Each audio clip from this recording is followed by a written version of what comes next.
People's eyes unconsciously kept glancing at her, again and again. Song Nansure felt a strange sense of guilt, like a thief caught in the act of harassing a respectable man, and couldn't help but look at the other party involved. He met Yoon Ji-fin's gaze directly. Yoon Ji-fin's expression remained relatively calm, just like the cool guy Song Nansure had seen when they first met. However, when he met her eyes, his gaze suddenly became intensely intense. Song Nansure subconsciously looked away, then belatedly realized he was starting to feel uncomfortable. But in an instant, she told herself that it was just acting. She looked over again with a self-righteous air. Yoon Ji-fin remained as cool and composed as ever. Even the intense gaze he had shown for a moment had vanished, and Song Nansure almost thought it was just his imagination. She blinked, her gaze unconsciously shifting downwards. Then it came into view of the cool guy's still unbuttoned shirt. Song Nansure was stunned for a moment. The atmosphere suddenly became strange. Jiangji's gaze darted back and forth between the two, sensing that the atmosphere between them was rather strange. He pondered for a long time, and then suddenly realized something. He lowered his voice and said, "This must be the legendary flirting."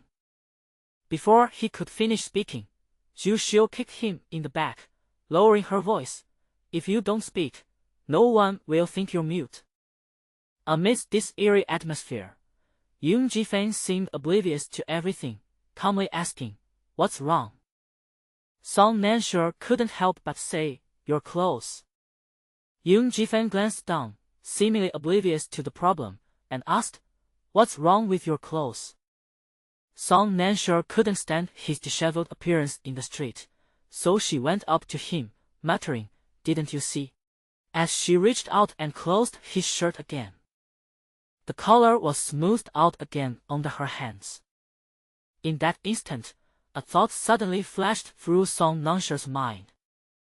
She pulled it open, and she closed it. As soon as the thought crossed her mind, she felt a jolt of electricity run through her spine and trembled inexplicably.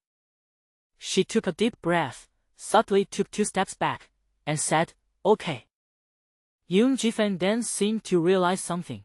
"Thank you, I didn't even notice." Song Nansure didn't know if he hadn't noticed or was deliberately teasing her. She simply took a deep breath and calmed her inexplicably rapid heartbeat. Just then, Yoon Ji-fin suddenly raised his hand and reached for her shoulder. Song Nansure was startled and immediately looked over. But Yoon Ji-fin simply brushed a few specks of dust off her shoulder. They were incense ash that had been scattered during the commotion in the Yoon family's guest room. He said softly, "It's dirty, but you didn't see it." Song Nansure's heart, which had just begun to calm down, started beating violently again. She didn't know if this was the human nature of food and sex that everyone is bound to experience, or the legendary suspension bridge effect.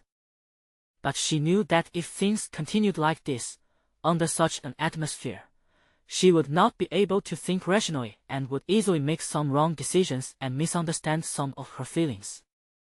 Just as she was about to say something, Yoon Ji-fin suddenly said, "The carriage is here." Song Nansure subconsciously turned his head and saw Uncle Zhong and Yi Li-ho each driving a carriage over, obviously to pick them up. Song Nansure breathed a sigh of relief and immediately said, "Let's go back first."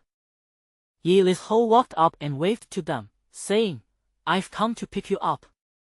The air seemed to begin flowing again at that moment. Jiangji hadn't dared to breathe loudly before, but now he finally breathed a sigh of relief and couldn't help but glance back and forth between them. "How strange, let me take another look." Yi Qinzhou sent 2 carriages, which seemed like a very generous gesture. However, both were small carriages that could only carry 3 people, and the rental cost was cheaper than renting just one large carriage. It can be said that they were quite meticulous in their calculations. When they got into the carriage, Song Nansure thought the girls would squeeze in and the boys would squeeze in, but Jiangji and his junior sister were immediately pulled into Uncle Zhong's carriage by his second senior sister, leaving Song Nansure and Yoon Jifeng staring at each other. Yi Lisou flicked his wig. Let's go. Never mind, let's get in the car first. Song Nansure took the lead and climbed up first. Yoon Jifeng got into the car. When they sat down again, Song Nansure was still a little embarrassed, but Yoon Jifeng took the initiative to start a new topic. He asked, "Will the Yoon family find out it's us?" Song Nansure finally managed to pull his thoughts back, thought for a moment, and said, "Although we disguised ourselves well, we came to the banquet, and then their Yeongnyeol had a problem. No matter how well we hide, they will inevitably suspect us." But, Song Nansure sneered, "You saw the young birds of Mount Saitsang as well. The more they eat, the stronger they become. They've emptied the entire mountain. If these aristocratic families of Zhongzhou can't satisfy their appetites." Yoon Jifeng understood. Once they can no longer satisfy the young bird's nearest food source is Zhongzhou City.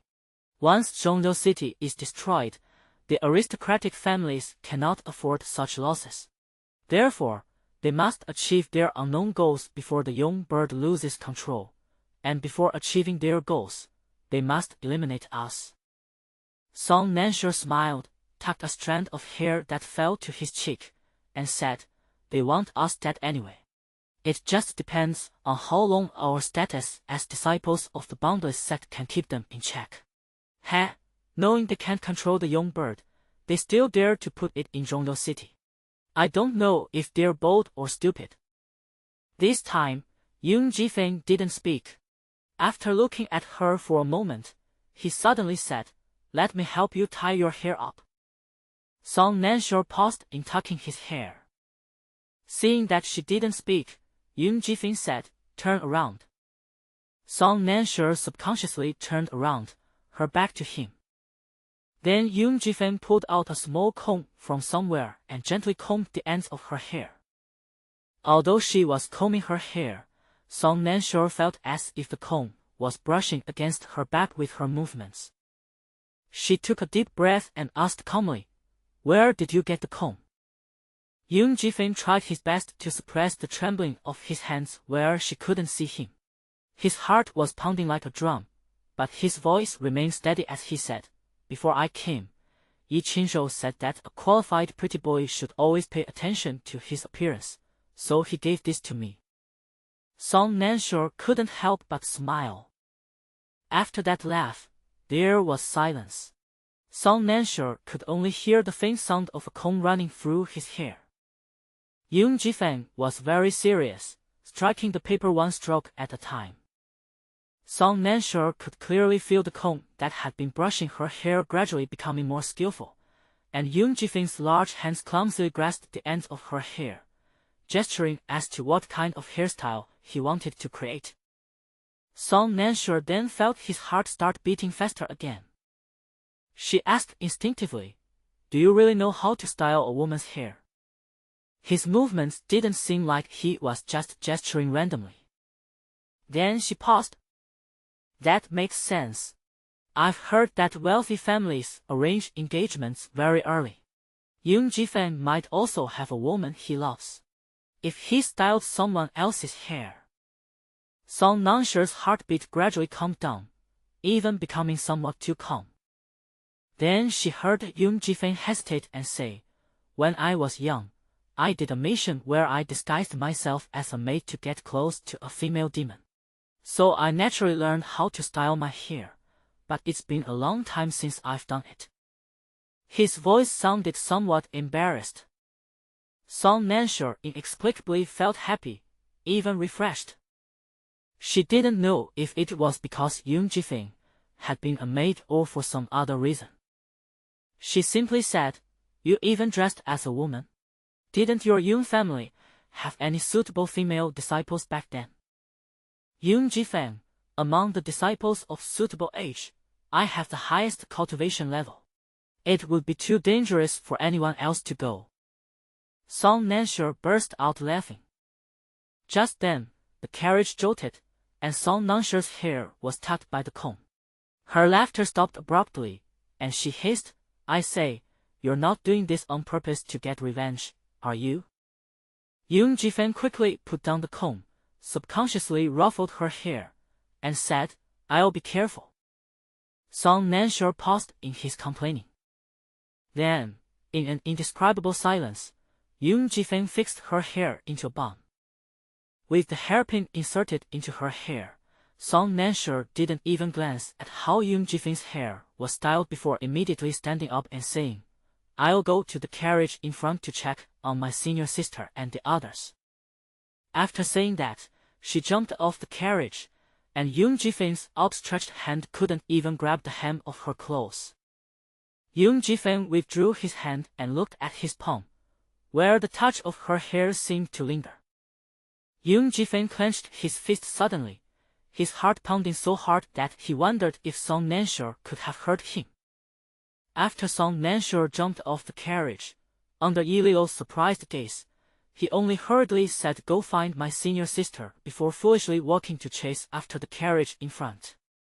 While chasing the car, she calmed down a bit and realized she hadn't gone that far.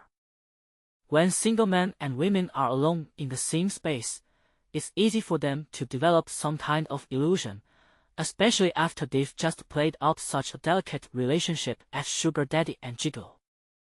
She should have handled the situation maturely like an adult, instead of acting rashly and recklessly. Song Nansure didn't know if she really had feelings for Yoon Ji-fan, or if it was just because of the atmosphere that had just made her head spin. But there was one thing she was certain of. She, a mature adult, probably, perhaps, possibly. "I'm a little tempted by Yoon Ji-fan's body." The mature Song Nansure reflected for 2 seconds, caught up with the car in front, and jumped in. Before she jumped out of the car, she could still faintly hear enthusiastic conversations coming from inside, but as soon as she lifted the curtain, the sounds inside stopped abruptly. Song Nansure remained in the position of lifting the curtain, staring wide-eyed at the person inside. She narrowed her eyes and suddenly asked, "What are you talking about?" Jiangji immediately retorted 3 times, "No. Nonsense. You misheard." Song Nansure chuckled coldly twice and squeezed in. Jiangji chuckled dryly, then asked in confusion, "Junior sister, what brings you here all of a sudden?" Ju Xiu also asked in surprise, "Yeah, wait, you've tied your hair up too." Song Nansure ignored the latter question and directly offered a reasonable explanation. She said, "Let me tell you about the discussion I had with Yoon Ji-fan." She recounted what she had done at the Yoon family and her speculations about the Zhongzhou aristocratic families that she had made with Yoon Ji-fan in the carriage. Ju Xiu listened thoughtfully. "So that's how it is. No wonder there was such a commotion outside while we were drinking at the banquet, and the Yoon family head's expression changed drastically. I knew right away that you must have done something, but I couldn't hold the Yoon family head back. Luckily, you acted quickly." Jiangji said worriedly, "In other words, the Zhongzhou aristocratic families are definitely going to take action against us. It's just that they'll act even faster this time. So, in the next few days, everyone should try not to go out alone, so as not to give them an opportunity." Song Nansure said, "I guess they will come up with a reason to trap us in the next few days and wipe us out in one fell swoop. There's no need to worry about them making any stupid moves during this time." Ju Xiu frowned, annoyed, and said, "Then let's just deal with whatever comes our way." Just as Song Nansure was about to say a few more words of comfort, he saw that his junior sister had already nervously hugged the black rabbit tightly. She glanced at it and inexplicably felt that something was wrong. She glanced at it again, pondered for a moment, and suddenly realized something was wrong. "Damn it! A rabbit!" Song Nansher exclaimed in alarm, "Junior sister, why isn't your rabbit moving?" The junior sister looked bewildered. "Huh?" Looking down, she saw the black rabbit being held in her arms. In the past, if she held it too tightly, it would struggle a bit, but now it didn't move at all. Yu Jiujiu subconsciously lifted it up and shook it. The rabbit's legs swayed in the wind. "Yu Jiujiu. Yu Jiujiu." She panicked. "Bonnie." Song Nansher was even more flustered than her. "Put it down quickly. Put it down quickly." This is supposed to be the male lead in a sweet romance novel. A demon prince. An ancient mythical beast. The whole rabbit, he's not going to die like this, is he? The first female lead in history to strangle her own male lead in a sweet romance novel. Forget about sweet romance. Let's switch to the horror suspense channel. Yu Jiuji hurriedly put it down, and Song Nansher immediately touched the rabbit's heart. Then she breathed a sigh of relief. "Thank goodness, my heart is still beating." After checking him over again, she relaxed and said, "He just held his breath for a moment. Don't move him now, he'll wake up soon." Yu Jiujiu breathed a sigh of relief. Okay. Then she said guiltily, "It's because I wasn't paying attention just now." Song Nansher looked up, intending to comfort her, when he saw her break the corner of the table with a smash. "Song Nansher, it seems my junior sister is determined to go down the path of becoming a muscle Barbie and never look back." The delicate female lead transforms into a tough, strong woman. Can the doting male lead really hold on until he returns to human form? Even if they manage to hold on, in that scene of red eyes, hands on waist, pressing against the wall and kissing, who is pressing against whose wall? But those are things that need to be discussed later. The most important thing now is... Song Nansher looked at the unconscious black rabbit. "The demon prince, Qi Xuan. You'll definitely live long enough to regain your human form, right?" After returning to the Yi family, everyone discussed the events of the day and decided to remain still and wait for the powerful families to make their move. Then Yi Qingzhou urged everyone to go back and rest. As soon as he said that, Song Nansher ran the fastest and disappeared back to his room in a flash, making Yi Qingzhou squint his eyes. After everyone else had left, he couldn't help but ask Yung Jifeng, who was still there, "Why do I feel like Miss Song is avoiding you?" Yung Jifeng was silent for a moment, then smiled and said, "In a way, this is a good thing. It's better than her treating him like a brother after all his efforts to seduce her."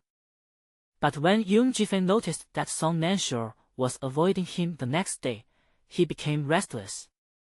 He thought for a moment, then went out with his fake face on. Before leaving, Xu Xiu couldn't help but ask, "Where are you going?" "Yung Jifeng, buy some things." Xu Xiu blurted out, "You actually have money." "Yung Jifeng." He smiled and said, "Now, I have money." He took his wife, who had 20,000 spirit stones, and went straight to the largest magic artifact shop in Zhongliu City. The waiter greeted him warmly, asking with a smile, "What would you like to buy, young master?" Yung Jifeng, a protective magical artifact. He paused, "For women." The waiter then led the person directly to a multi-treasure pavilion. Jade pendants, hairpins, earrings, all in women's styles. Yung Jifeng couldn't help but think of the hairpin Xu Xiu used when he combed her hair yesterday. He then looked at the hairpin.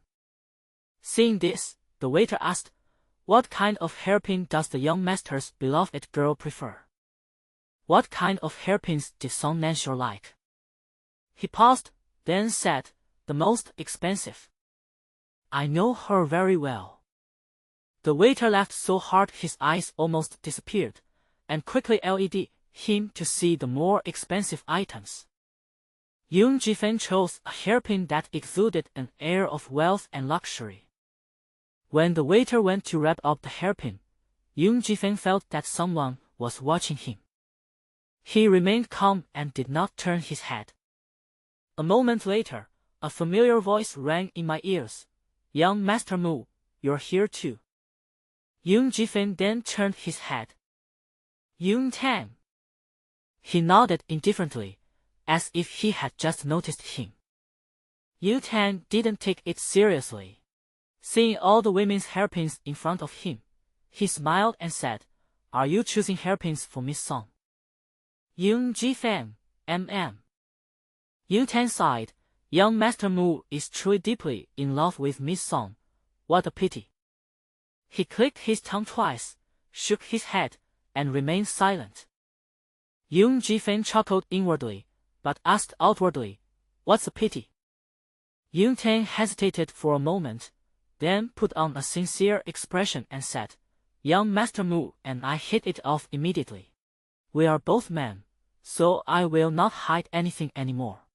I regret that young Master Mu, with such a handsome appearance, could have made a name for himself, but instead he is subservient to a woman." Before Young Jifeng could speak, he said in a self-righteous tone, "Young Master Mu, you don't need to feel that I'm being harsh. I'm just speaking frankly because I feel sorry for you. I thought that even though you call yourself a pretty boy, if Miss Song had even a little affection for you, you would be worth it. But who knew that Miss Song would treat you like this in someone else's house after getting drunk yesterday? It's clear that she doesn't care about your feelings at all." He shook his head. "I really regret the lack of talent of young Master Mu." After hearing this, Young Tang realized that anyone with a man's self-respect, even if they knew he was instigating them, would not be able to remain unmoved. Once you have a thorn in your heart, things become much easier to exploit. He waited confidently for Mu's reaction. Then Mu he said indifferently, "Oh, is that so? But what can I do? Even though she treats me like this, I still love her." Young Tang. "Ah! What nonsense are you spouting? Where is your dignity as a man?" Just then, the waiter brought over the wrapped-up magical artifacts. Young Tang glanced at it and blurted out, "A gift for Miss Song.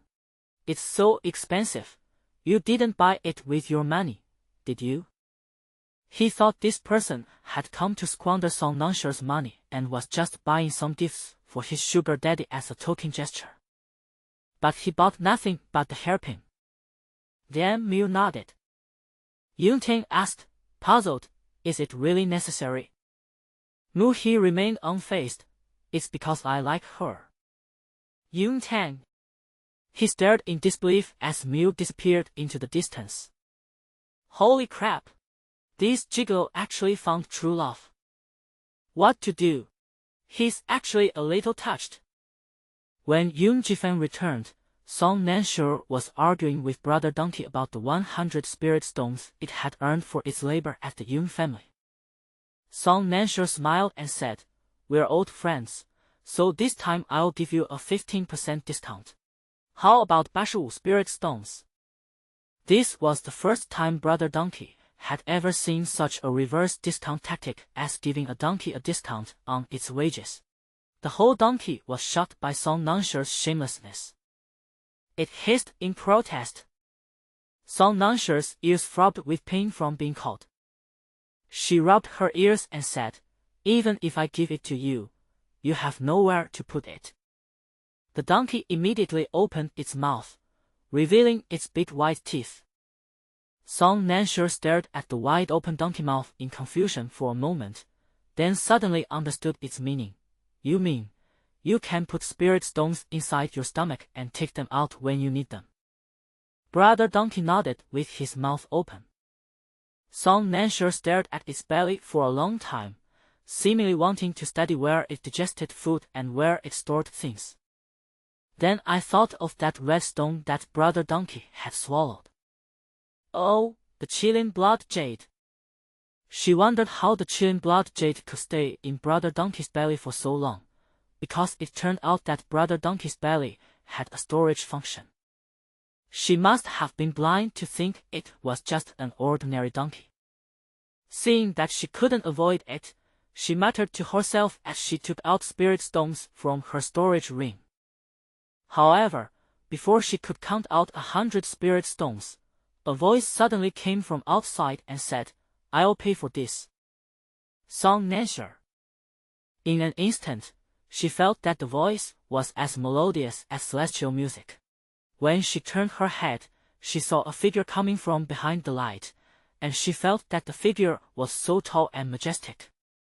She instinctively stood up, Yoon Ji-fing. Suddenly, she felt that she might be being too reserved, so she paused, then slowly sat down, nodded, and said, "Yoon Ji-fing."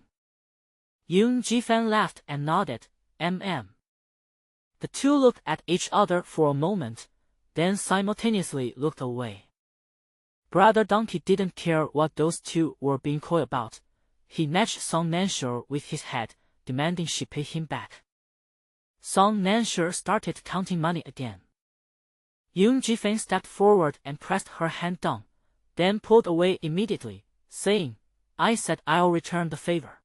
Testing the Yoon family isn't just your business." Song Nansher blurted out, "But you're a little poorer than me, aren't you?" Yoon Ji-fing. Song Nansher raised his hand and covered his mouth. Yoon Ji-fing took a deep breath. That was the Yoon Ji-fing of the past. It's different now. Song Nansher directly hallucinated that the former Yoon Ji-fing is dead, and I am now new Yoon Ji-fing. She burst out laughing under Yoon Ji-fing's inexplicable gaze, then quickly stopped and asked seriously, "How is it different?" Yoon Ji-fing rubbed his forehead, feeling inexplicably tired. He stated succinctly, "I took back my former assets from the Yoon family." Upon hearing this, Song Nansher gasped. "Good heavens, I sent you to take Brother Donkey to test the Yoon family's strength, and you can also take some money while you're at it." Yoon Ji-fing smiled and said, "So, I'll pay you back." He raised his hand, counted the spirit stones, and promptly returned them to Brother Donkey, turning 100 spirit stones into an aura of 1,000,000 spirit stones. Then he turned around, touched the hairpin in his sleeve, and thought about how to find a suitable reason to give it to her. Then the girl, whose mind was full of spirit stones, clicked her tongue and casually said, "You don't even know how to bargain. You're so unfrugal." Yoon Ji-fing. His hand, which was touching the hairpin, paused suddenly as he remembered that he hadn't bargained when he bought it.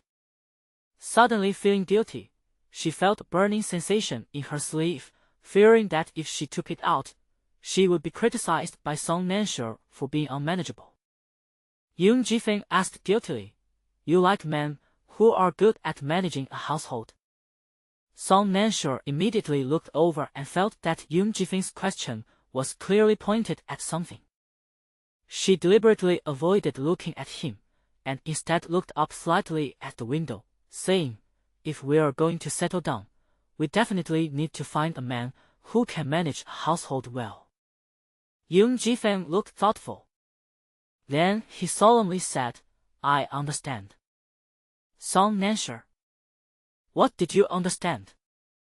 Yoon Ji-fing said no more, paused for a moment, and then took out the hairpin. Song Nansher then saw him take out a brocade box from his sleeve. She couldn't help but ask, "What is this?" Yoon Ji-fing opened the brocade box and took out a hairpin that looked very expensive.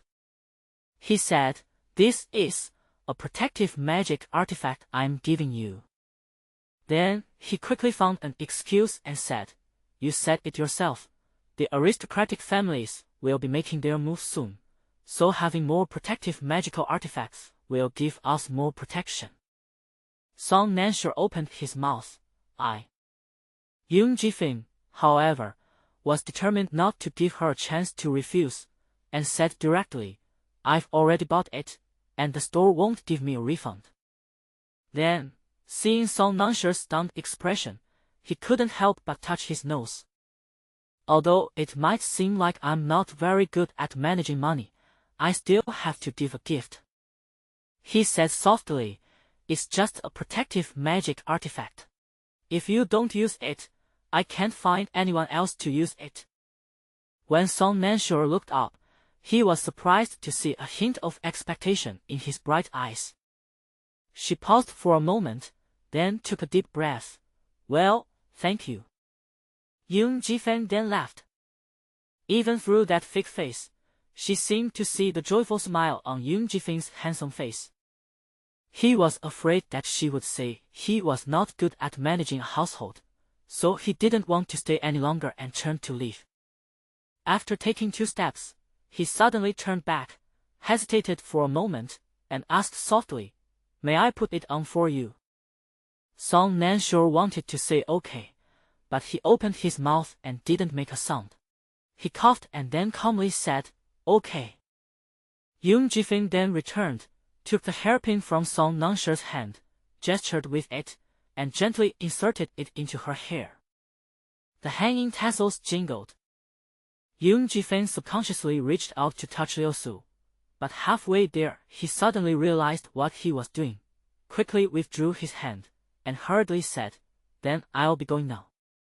He felt he had been too presumptuous and left in a hurry without even looking at Song Nansher's expression. Song Nansher stared at his retreating figure, lost in thought for a long time. She subconsciously touched the hairpin she had just put on. The hanging tassels jingled. What was Yoon Ji-fan planning to do just now? She quickly took a deep breath, trying to stop herself from thinking about it anymore. But some things won't just not happen if you don't think about them. For example, she almost never accepts gifts from others. But the first person to give her a gift was Yoon Ji-fan, and the second time was also him. She stared blankly outside when she saw her second senior sister walk in at some point. Her gaze swept over Song Nan, and she suddenly paused. Immediately, the second senior sister said, "Junior sister, this hairpin of yours." Song Nansher paused, then honestly replied, "Yoon Ji-fan gave it to me." The second senior sister gasped, her face immediately showing a mixture of conflict and ecstasy. "Song Nansher, I didn't even have such a strong emotional reaction. Why are you getting so worked up?" She looked at her second senior sister, who was jumping up and down excitedly, with a puzzled expression, and then asked, "But, did Yoon Ji-fan find money?" Song Nansher's heart skipped a beat, and he asked in return, "Why do you say that?" The second senior sister asked directly, "Do you know how many spirit stones this hairpin costs?" Song Nansher shook his head. The second senior sister mysteriously gestured a number to her. Song Nansher. This time, it was her turn to gasp. At that moment, a word suddenly flashed through her mind. Spendthrift man. Zhu Xiu was still saying, he dared to buy such an expensive magic artifact. How many spirit stones must he have picked up? To be able to buy it without even blinking, he must have at least tens of thousands of spirit stones on hand. Wow! Did he find money or rob a bank?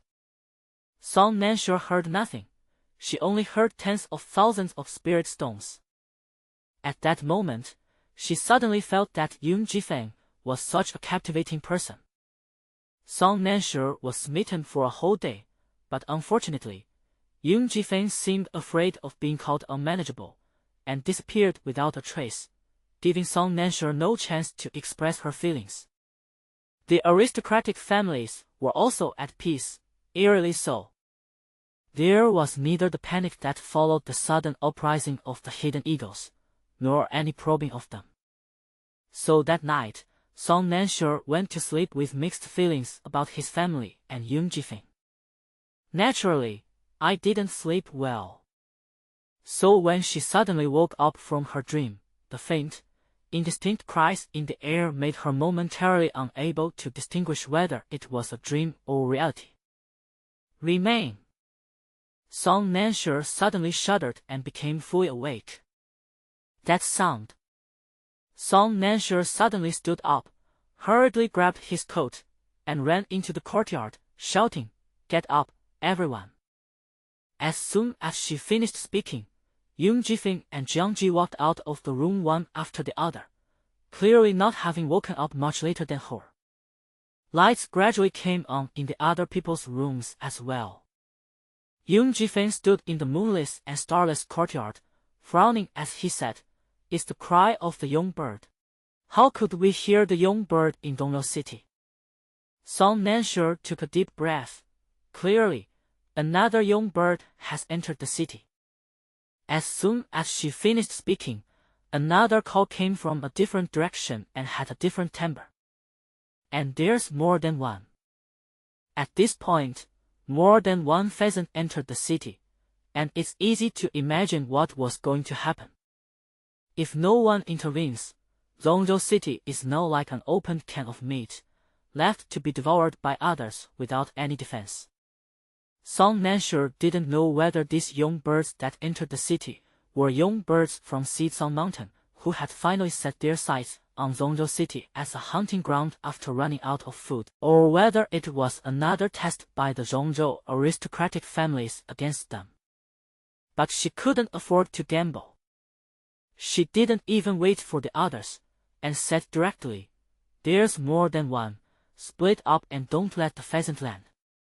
As soon as she finished speaking, she threw the fate plate, which flew away. Jiangji instinctively tried to stop her junior sister. Yoon Jifeng pressed his hand down. "We need to go somewhere else. There's more than one young bird." Zhu Xiu, who had just come out, couldn't help but ask, "Then what about junior sister?" Yoon Jifeng said directly, "I believe her." He glanced around at the crowd who were gradually waking up and said in a deep voice, "Now, let's stop them first." The City Lord's Mansion. From the day the City Lord's Mansion was destroyed, Gui Qing quickly organized people to rebuild it. Although only a few days have passed, thanks to the efficiency of the cultivation world, the City Lord's Mansion has already been mostly built. Gui Qing lived in the only house that hadn't collapsed. Oh, and there's also Cassia Seed. When the bird entered the city, Zhu Minzi glanced at it as if he had sensed something and asked, "Did you do this?" Gui Qing sat cross-legged on the futon and chuckled. "Those aristocratic families are dragging their feet. I wonder when I'll be able to lure them into the game. If I don't make a move, I'm afraid I'll have to wait again." Zhu Minzi sneered, "Aren't you afraid that Song Nansher will suspect you?" Gui Qing retorted, "I've only met them once. Even if they're guessing, they should be guessing whether the young bird of Xizang Mountain has finally started using Zhongzhou City as food. Why should I be so timid?" As he spoke, he chuckled and said, "Now I understand why you failed back then. When we came out together, how come I didn't notice how timid you were?" Zhu Minzi sneered, "You're quite the coward. Your house, worth 100,000 spirit stones, collapsed in one fell swoop. How grand! And now you've spent a lot of money rebuilding it. I'd like to see how long it can last." Gui Qing didn't take it seriously. "Do you really think I'd fall in the same place twice?" This time, he deliberately kept the bird's movements away from the City Lord's mansion. He is quite confident in himself. Following the faint bird calls in the air, Song Nansher chased after the birds across half the city in one breath, until she saw a huge pheasant carrying a 7 or 8-year-old girl in its beak, taking off from a gathering area in the city. The little girl was so frightened she couldn't even scream. The faint sound of windows opening and closing could be heard from the street, waking many people up, but they didn't dare to turn on the lights, let alone go out to take a look. Only 1 or 2 brave souls couldn't bear it and gritted their teeth to leave, but they grabbed the chasing parents and whispered, "Don't go. That's the giant bird that smashed up the city lord's mansion the other day. It's a ferocious beast. Are you out of your minds?" The young parents ignored them and just cried out, "My little girl." The creature that they had been spreading as a ghost story or even an amusing tale in the past few days has actually appeared before everyone's eyes. No one could laugh. Looking at everything before him, Song Nansher stood coldly in the path of the young bird. In the stillness of the night, where almost no one dared to make a sound, Song Nansher raised the horoscope, his voice neither soft nor loud. The wind is soon. Li represents fire. The flames entangled the wings of the eagle, and the gentle breeze caught the little girl, who had been flung away by the eagle in pain, and carried her to her parents like a gentle breeze. The parents were stunned, and after a moment they hugged their child frantically. Song Nansher's voice reached their ears. "Go back." The parents kowtowed deeply in the direction of Song Nansher, then carried their child back into the house and tightly closed the door. At this time, Song Nansher's situation was not optimistic. That owl was almost bigger than most of the owls she had seen in Shizong Mountain. Song Nansher didn't know whether only the stronger young birds from Saizan Mountain dared to come here, or that someone had already raised them to this size. The young bird quickly broke free from Song Nansher's Li Hu. This time, Song Nansher was fully focused. While dealing with the young bird, he directly activated his new, still unskilled skill, predicting his opponent's next move in the battle. Whether it was because her abilities had increased or not, during the battle she not only saw the next move of the young bird, but also saw Yung Jifeng encounter a larger young bird, saw the cultivators in the city being awakened and evacuated, and saw the panic of the aristocratic families. These eagles were clearly also unexpected to them. Song Nansher composed herself. She no longer relied on the aristocratic families. She could only hope that there would be fewer of the young Neo that came this time, and that they could stop more of them. After Song Nansher began her prophecy, the bird in front of her clearly lost its advantage. But Song Nansher still felt constrained, because her goal was not to win, but to prevent these things from being implemented. She had to block the eagles, but more importantly, she had to protect the people. Is there anywhere in this city where she can unleash her full power without restraint? Just as she was thinking this, at a certain moment, in the prophecy of divination, she suddenly saw herself grabbing the wings of the bird in front of her and slamming it hard and recklessly to the ground. And Song Nansher's eyes suddenly lit up. Then, almost deliberately, she led the bird to the southwest. As they traveled, the number of people gradually decreased until Song Nansher saw a rather large house, half of which was in ruins and the other half was newly built. It's exactly the same as her divination. So when Song Nansher saw the ruins, he felt an unusual sense of familiarity. The city lord's mansion. Old friend. Everyone who's tried it raves about it. The feel is amazing. You'll want to come back again. Now that the first time has already happened, I suppose the city lord wouldn't mind a second or third time, right? Thinking this, just as he had predicted, Song Nansher grabbed the young bird and smashed it hard against the city lord's mansion. Bang! A deafening roar shook the heavens and the earth. In that instant, Song Nansher felt refreshed and invigorated. So, in the city lord's mansion, Gu Qing, who was confidently telling Zhu Mingzi that there would never be a second time, heard a familiar, almost instantly painful, loud noise. Bang! A subordinate's voice wailed, "Lord City. Something terrible has happened. Our Lord City mansion has been vandalized again."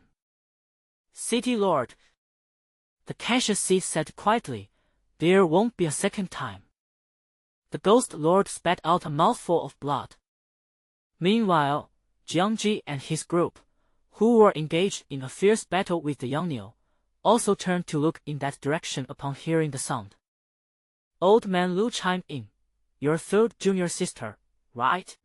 Has she found a place where she can fight without feeling restricted? Let's go too. Song Nanshi's smash precisely destroyed the main hall of the city lord's mansion, which was the first to be rebuilt and was also the most complete and luxurious. But she had no idea that she was about to throw down nearly 10,000 spirit stones, and immediately began fighting the young bird amidst the ruins that were almost entirely made of spirit stones. The sky was the domain of the young bird, but once on the ground, without the advantage of the young bird's wings and without the constraints imposed by ordinary people on the ground, Song Nansha unleashed his full power and immediately fought the young bird to a standstill. Then, incidentally, it also crashed into and destroyed a side room next door. Amidst the crashing and shattering sounds of the collapse, Song Nansha heard someone clearly gasp. She turned around briefly and saw the ghost lord of the city, wearing a silver mask, standing slenderly amidst the ruins. Even though she couldn't see his face clearly, she could sense the bewilderment in his expression. For a fleeting moment, Song Nansha felt a pang of guilt, a feeling that was not present in his heart. But only for a moment, any more than that would be implied. She turned her head and pretended not to see it, and immediately continued smashing, continued hitting.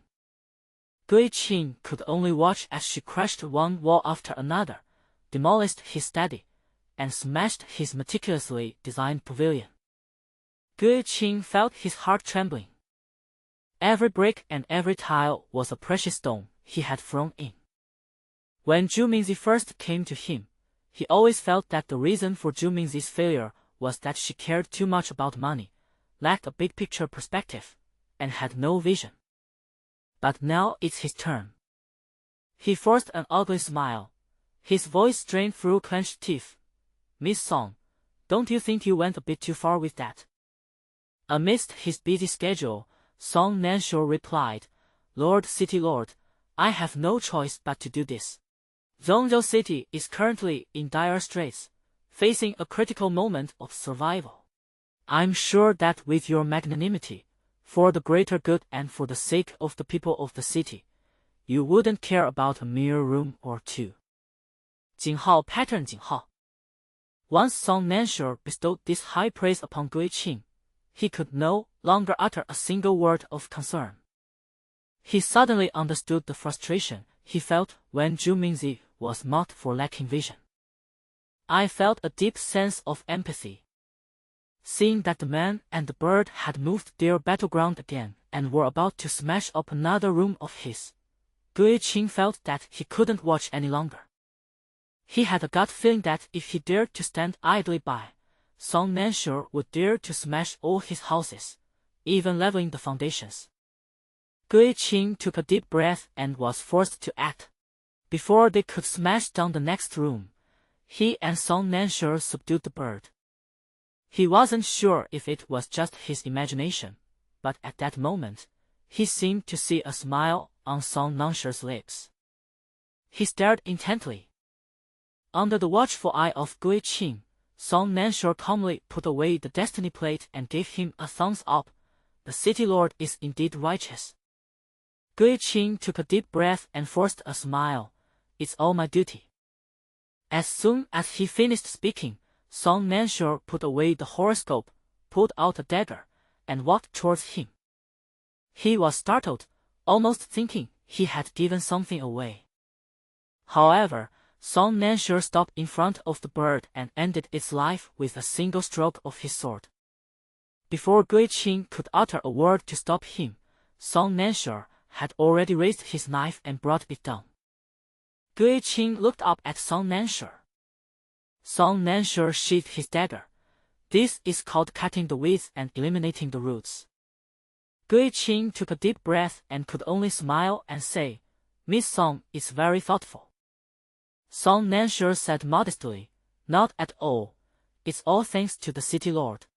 This ferocious beast and I fought our way here and were forced to smash up the city lord's mansion. The city lord not only didn't blame us, but also helped us. You are truly a man of great righteousness. She put on yet another tall hat. Ghost Minister. His city lord's mansion is in the southwest, and the bird you chased is in the northwest. How did you manage to cross half a city and accidentally crash into his city lord's mansion? If he hadn't orchestrated the invasion route himself, he might have believed it. He was almost laughing in anger, and was about to say something when a sharp shout suddenly came from mid-air. Junior sister. Get out of the way. The moment the words fell, Song Nansure didn't even raise his head. He turned and ran in the opposite direction. Gui Qing subconsciously raised his head, and in that instant, he watched as a huge eagle slammed straight down on his head. By then, it was too late to dodge. Gui Qing immediately erected a barrier, but was still struck squarely on the head, barely managing to avoid being crushed into a pulp by the enormous bird. The culprit, however, didn't even glance at him, scrambling to its feet and grabbing the bird by the leg, letting out a loud shout. Smash, smash. Bam! Gui Qing's words, "Wait a minute," stuck in his throat. He didn't turn around, but he could still imagine that the house was being smashed. Then came a series of sounds. Bam, bam, bam. Finally, the sound stopped amidst the bird's agonizing screams. Gui Qing remained expressionless, neither speaking nor turning around. Song Nanshure's voice rang out in surprise. "Senior brother, you actually only destroyed 3 rooms to finish off that bird. Your skills have improved again." The eldest disciple replied shyly, "Not at all." 3 rooms. Gui Qing took a deep breath, forced a smile, and asked, "Young Master Jiang, it's quite a coincidence that you've also come to my residence." Jiangji answered honestly, "Not at all. It just so happens that only Third Junior Sister was there. I heard the commotion from Third Junior Sister's side and thought there was somewhere where we could fight freely, so I chased after her all the way here." Ghost Minister. A place where you can fight freely. He looked at Song Nansure, who had just been talking about coincidences. Song Nansure immediately tried to cover up, "Speaking of which, there are few residents around the city lord's mansion, and the city lord's mansion has just been rebuilt. In comparison, it is indeed a good place for fighting. I just happened to be there." Before Gui Qing could react, Jiangji spoke first. "Oh, in that case, let's leave this place as soon as possible to avoid being accidentally injured." Accidental injury. Gui Qing suddenly sensed something was wrong. What accidental injury? Upon hearing this, Jiangji explained in detail. "On my way here, I encountered some people who were also fighting with the young bird but were holding back, so I asked them to come with me. I'm faster, and although they're a little slower, it should be all right." Before he could finish speaking, all 3 of them looked up at the same time. Then she heard her junior sister, who spoke in a soft, weak voice, screaming, "Why do you have a human face?" as she rushed towards them. Gui Qing hadn't realized the seriousness of the situation, but Song Nansure and his sister's expressions changed drastically, and they quickly fled to the left and right respectively. Before Gui Qing could escape, a thin little girl screamed, "Aya! Change back to normal!" Bam! With a powerful punch, she slammed the bird into Gui Qing's face. Watching from the side, Song Nansure was still shaken. That was terrifying. Junior sister's fighting power triples when she sees a stranger's face. That young bird actually dared to show its human face in front of her. Jiangji also breathed a sigh of relief. Luckily, we dodged quickly. The ghost minister, who was struggling to dodge. He struggled and crawled out from under the rubble, his face expressionless. Upon seeing each other, the two siblings immediately burst into awkward laughter. Gui-Qing couldn't laugh. His heart was ashen as he asked, Jiangji, how many people have you told about the fact that we can fight free here? Jiangji felt somewhat guilty and said, I can't remember. Some of the people I met on the way I knew, some I didn't, but as long as they were fighting ferocious beasts, Before he could finish speaking, several loud noises rang out not far away, followed by the rumble of houses collapsing. Gui-Qing closed his eyes tightly. He realized something. He orchestrated tonight's invasion of the young bird, his purpose being to give the aristocratic families a legitimate reason to set a trap for Song Nansha and his group. But now, it seems he himself is the one paying the price for this conspiracy. What does it mean to lift a stone only to drop it on one's own foot? As he was thinking this, there were several more loud bangs, and Gui-Qing almost didn't want to count how many more houses had been destroyed. Because it's meaningless now. Jiangji's actions turned his mansion into a battlefield. Everywhere you look, there are ruins. But Song Nan kept talking about righteousness, so he couldn't see much. He was almost numb, thinking that this was probably the limit. Until he suddenly heard Song Nansha gasp. Gui-Qing subconsciously looked up and saw Yung Jifeng chasing a dozen or so young birds rapidly approaching from mid-air. Song Nansha, get out of the way. Song Nansha reacted quickly, pulling the person away to avoid them. Then Yung Jifeng raised his hand. Ghost Minister. He was certain that this man had ill intentions, and he escaped from his sword at almost maximum speed. Thud! Thud! Thud! He had just dodged the sword light when a series of loud noises came from behind him. He instinctively turned around and saw a mansion with a deep crater smashed into it. Ghost Minister. This group of people really didn't even leave him a foundation. Upon seeing the deep pit, Song Nansha even blurted out, This pit is perfect as a graveyard. If we buried these eagle carcasses here. Gui-Qing looked over expressionlessly. Song Nansha immediately shut up. It was just a joke. This is the city lord's mansion. How can it be used as a graveyard? Ha ha. She immediately clasped her hands in a fist salute and said quickly, Then we'll continue catching the eagles in the city, while the city lord guards the graveyard and the battlefield. She ran away quickly, leaving behind a pile of completely ruined rubble. Upon seeing this, the others immediately followed behind Song Nansha. Among them were people Song Nansha knew, such as his senior brother and Yung Jifeng, as well as people Song Nansha didn't know.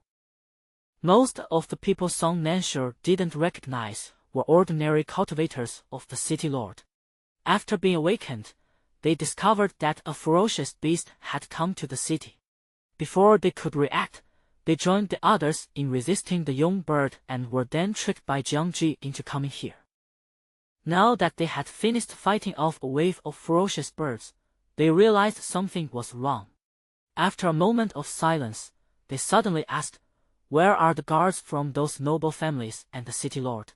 Putting aside how these ferocious beasts managed to bypass the city guards without any warning, we've already fought off a wave of ferocious beasts, so why are there no signs of those noble families?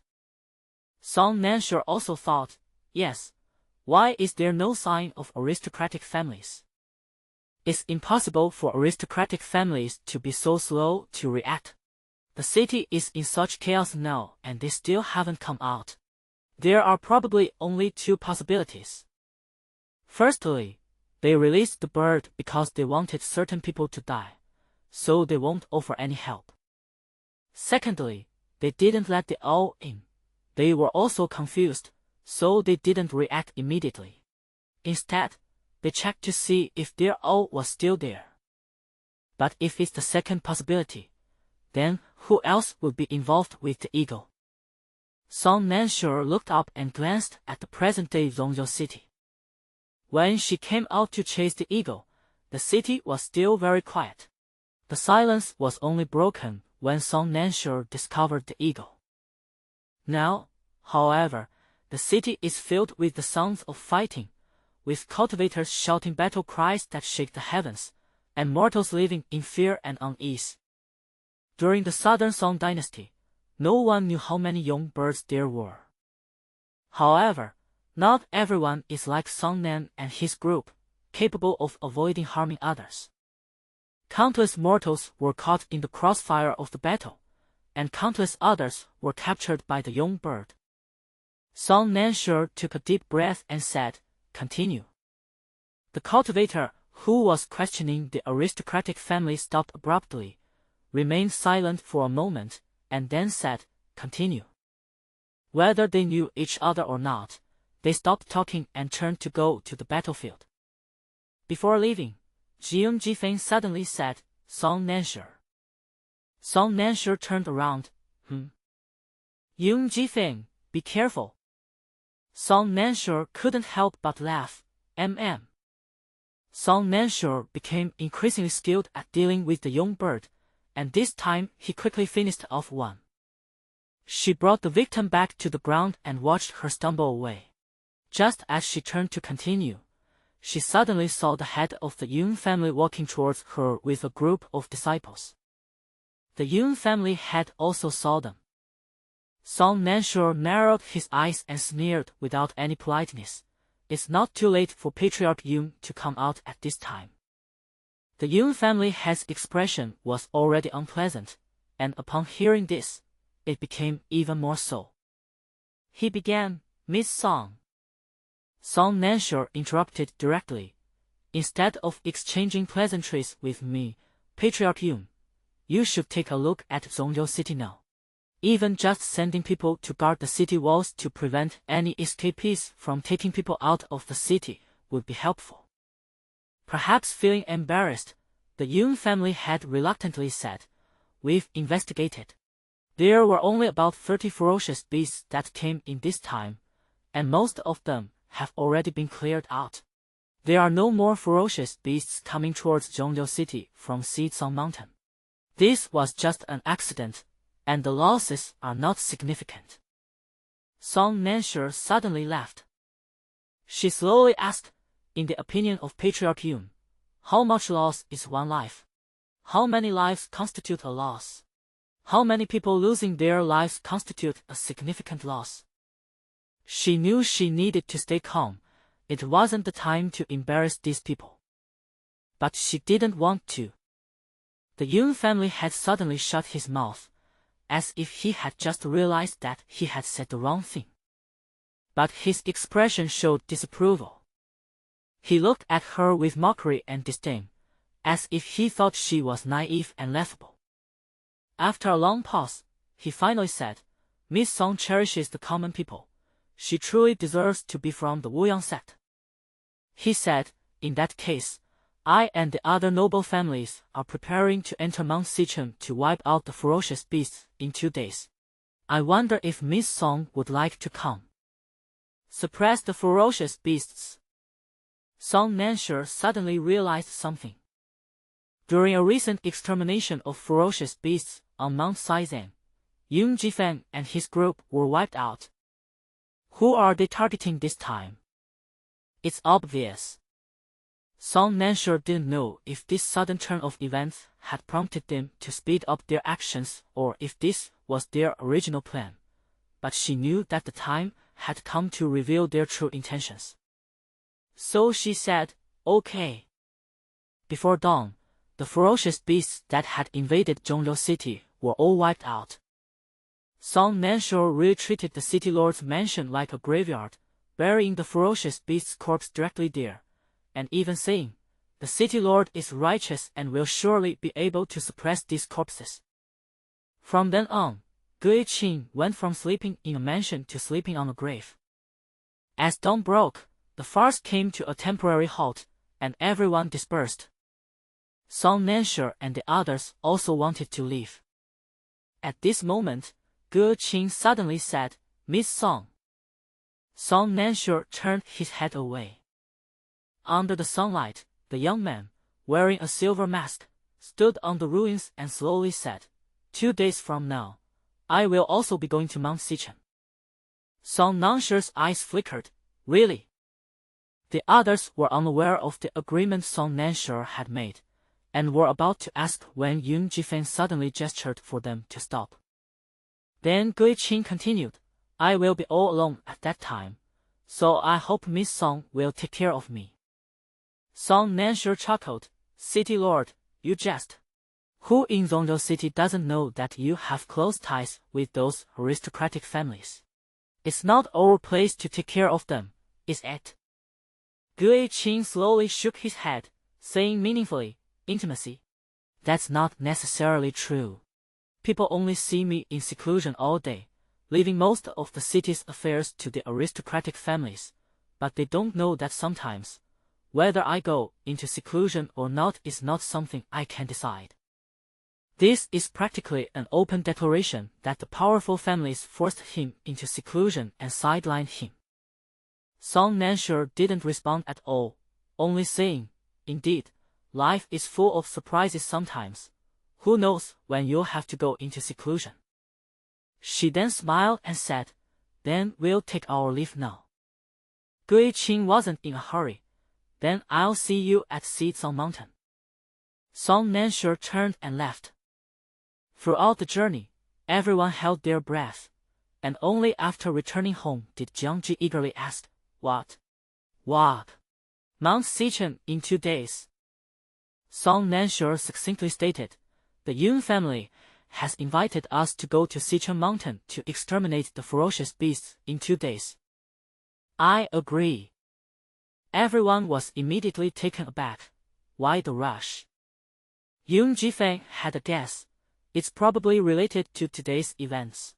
They probably can't wait any longer. If we don't agree, they might resort to more radical measures, which would only make things more difficult. As he spoke, he sneered, Exterminate ferocious beasts. They can't even be bothered to come up with a new excuse.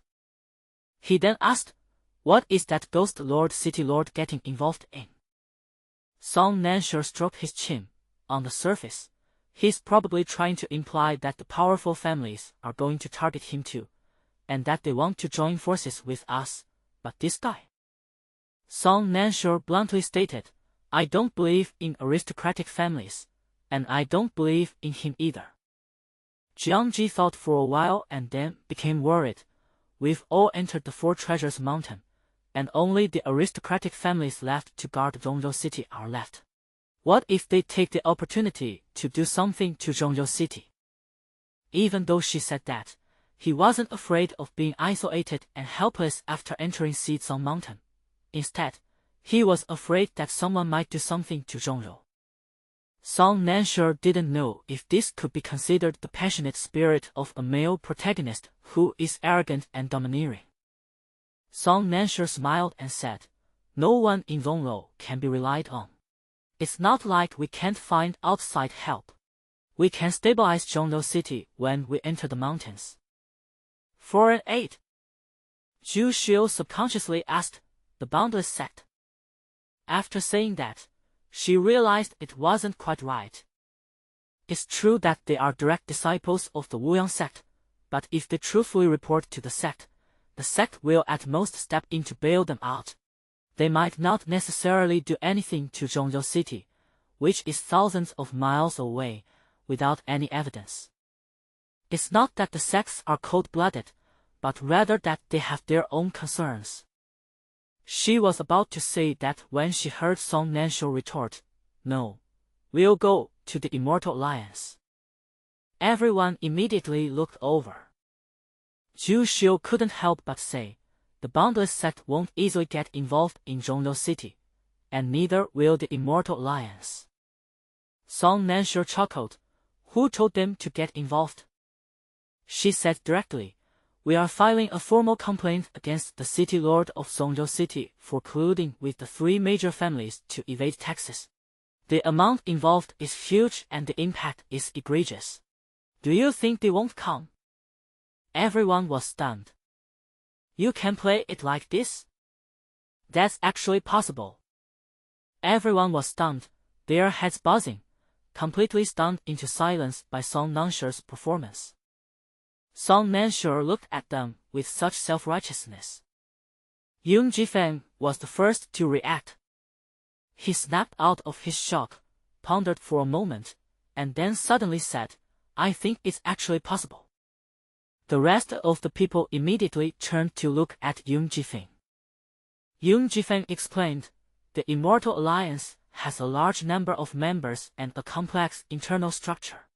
Most of them act independently. If we really ask them to interfere in the affairs of Zhongrou, not to mention whether they will believe us, even if they do, the time spent debating whether or not they should get involved in the mess in Zhongrou would be enough to leave Zhongrou with countless corpses. He said with a complicated expression, but if we report the city lord of Zhongrou and the aristocratic families for tax evasion, then it will be a different story. No one is immune to the love of money, and the Immortal Alliance is no exception.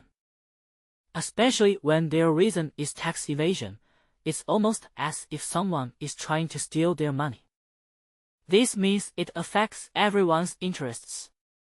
Based on Yoon Ji-feng's understanding of the Immortal Alliance, if Song Nanshi were to report it now, they could come up with a solution overnight and lead the team out before dawn. That's just how real it is.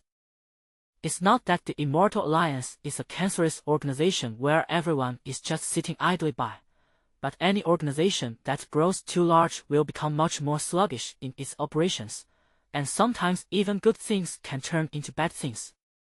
In this situation, reporting tax evasion is indeed the fastest way. As Jiang Ji listened to their explanations, his head was buzzing, and Long Aotian's worldview was greatly shaken.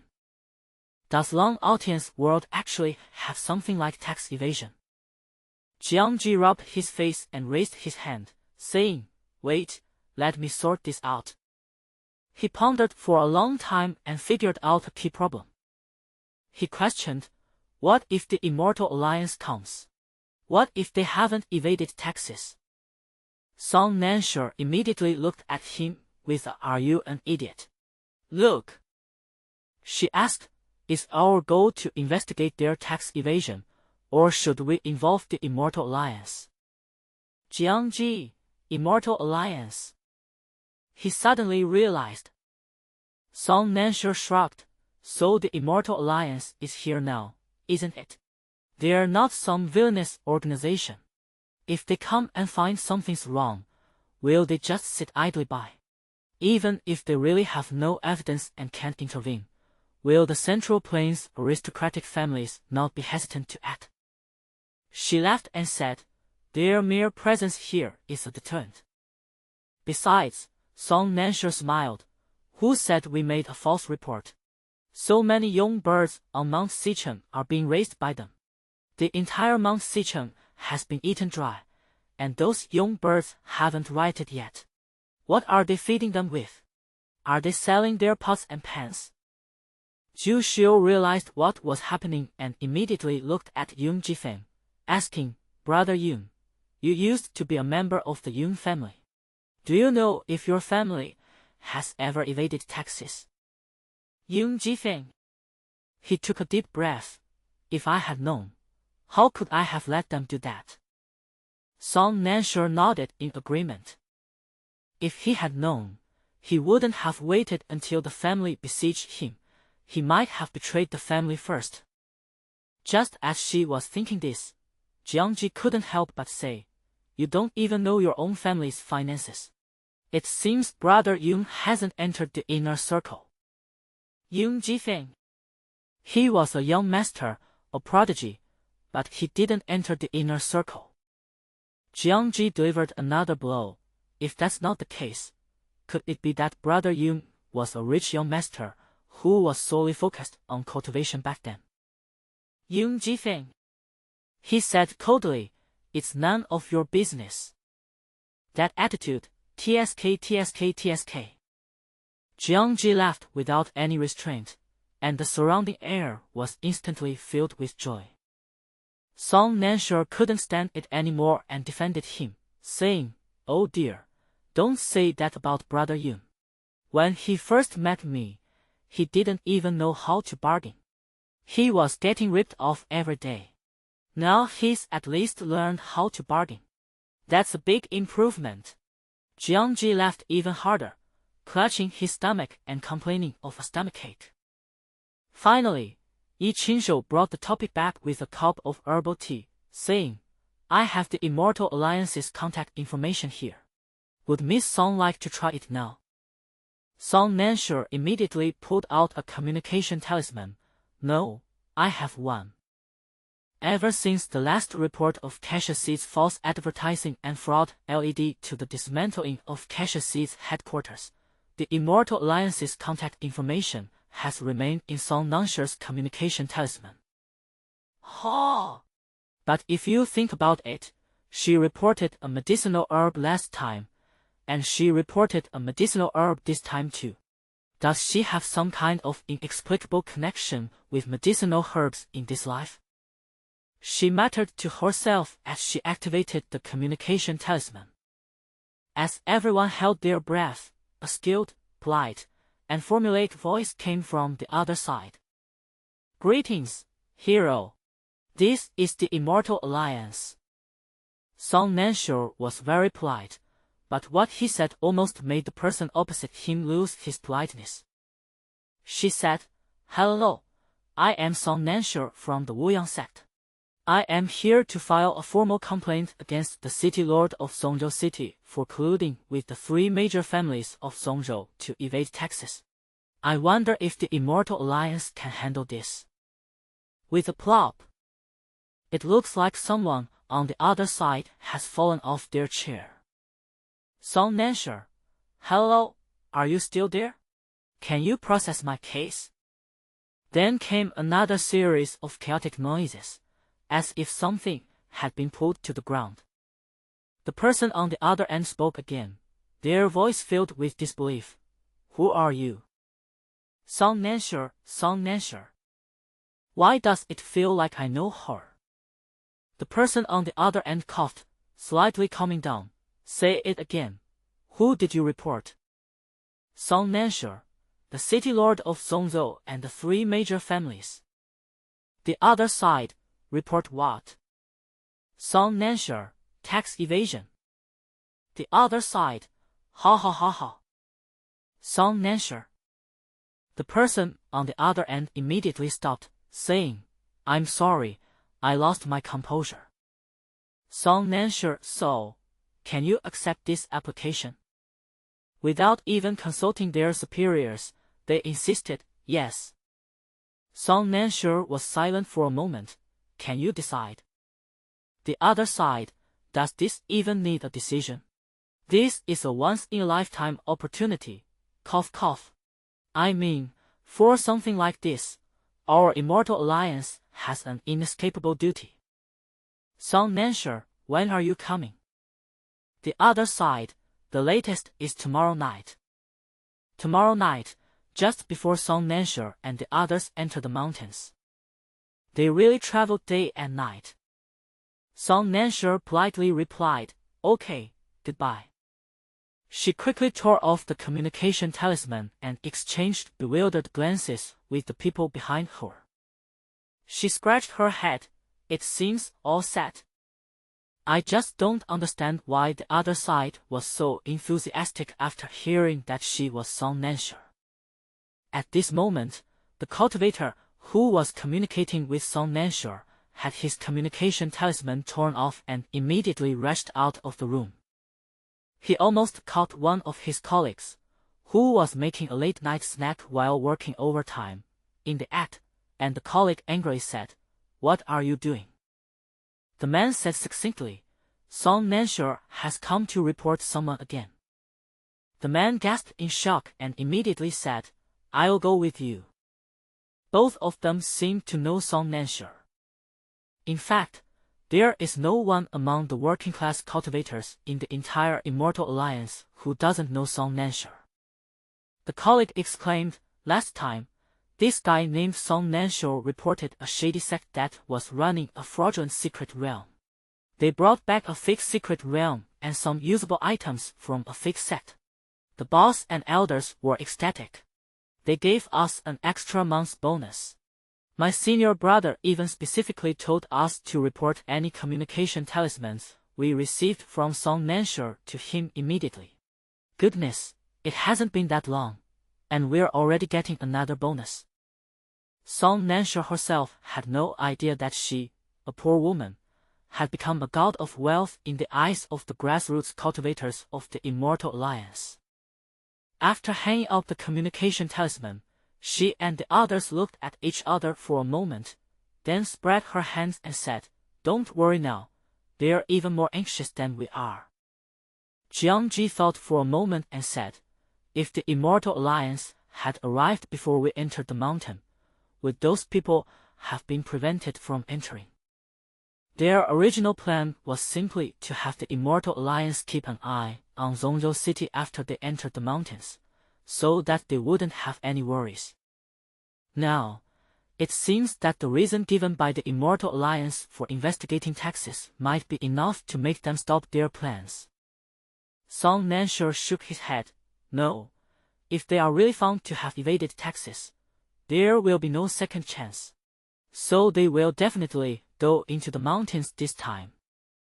The best case scenario is that the arrival of the Immortal Alliance can hold back some of the elites of the aristocratic families, so that we are not attacked from both sides by the ferocious beasts and the aristocratic families. But they will definitely go into the mountains this time, and they will definitely not let the Immortal Alliance go into the mountains with them."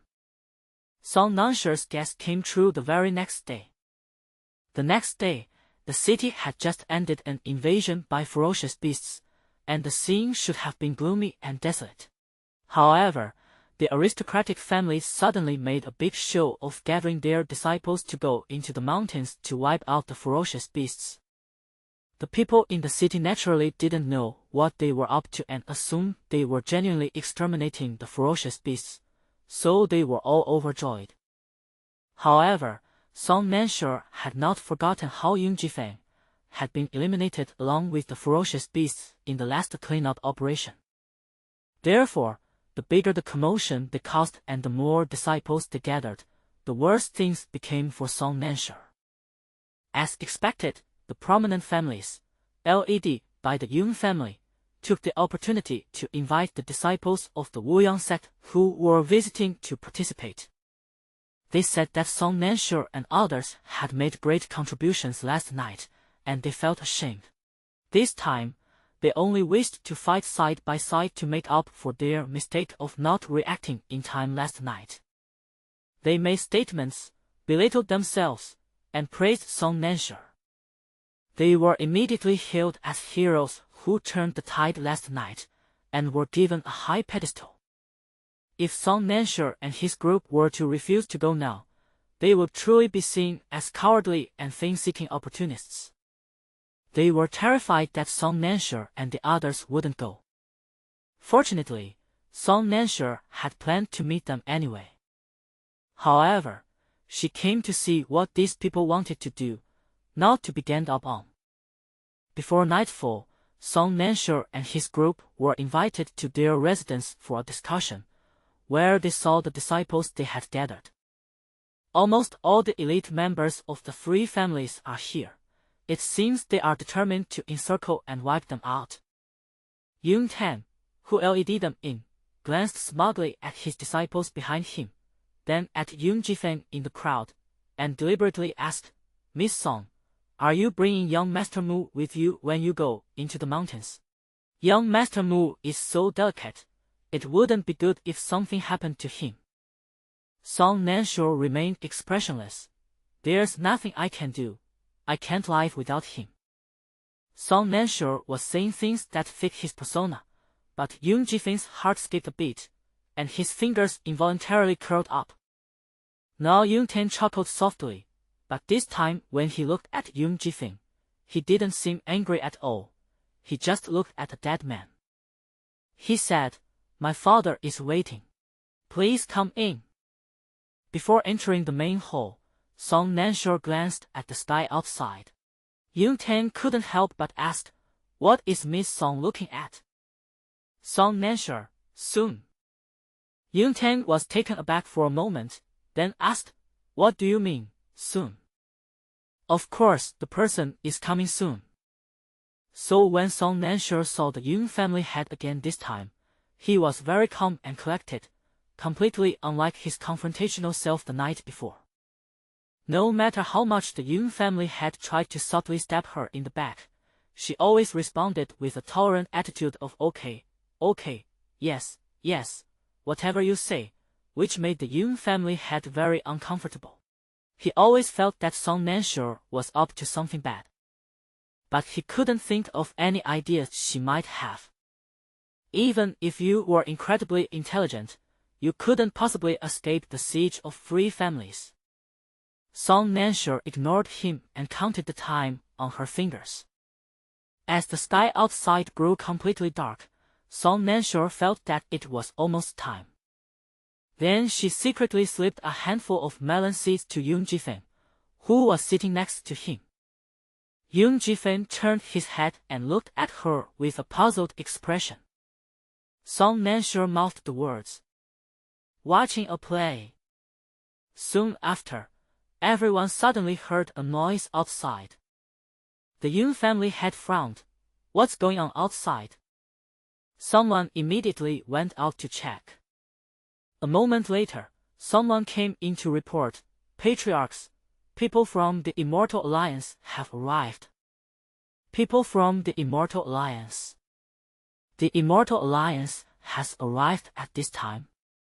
The timing was so coincidental that the Yoon family had immediately suspected that Song Nansure and his group were behind it, and he barely managed to resist going to see them.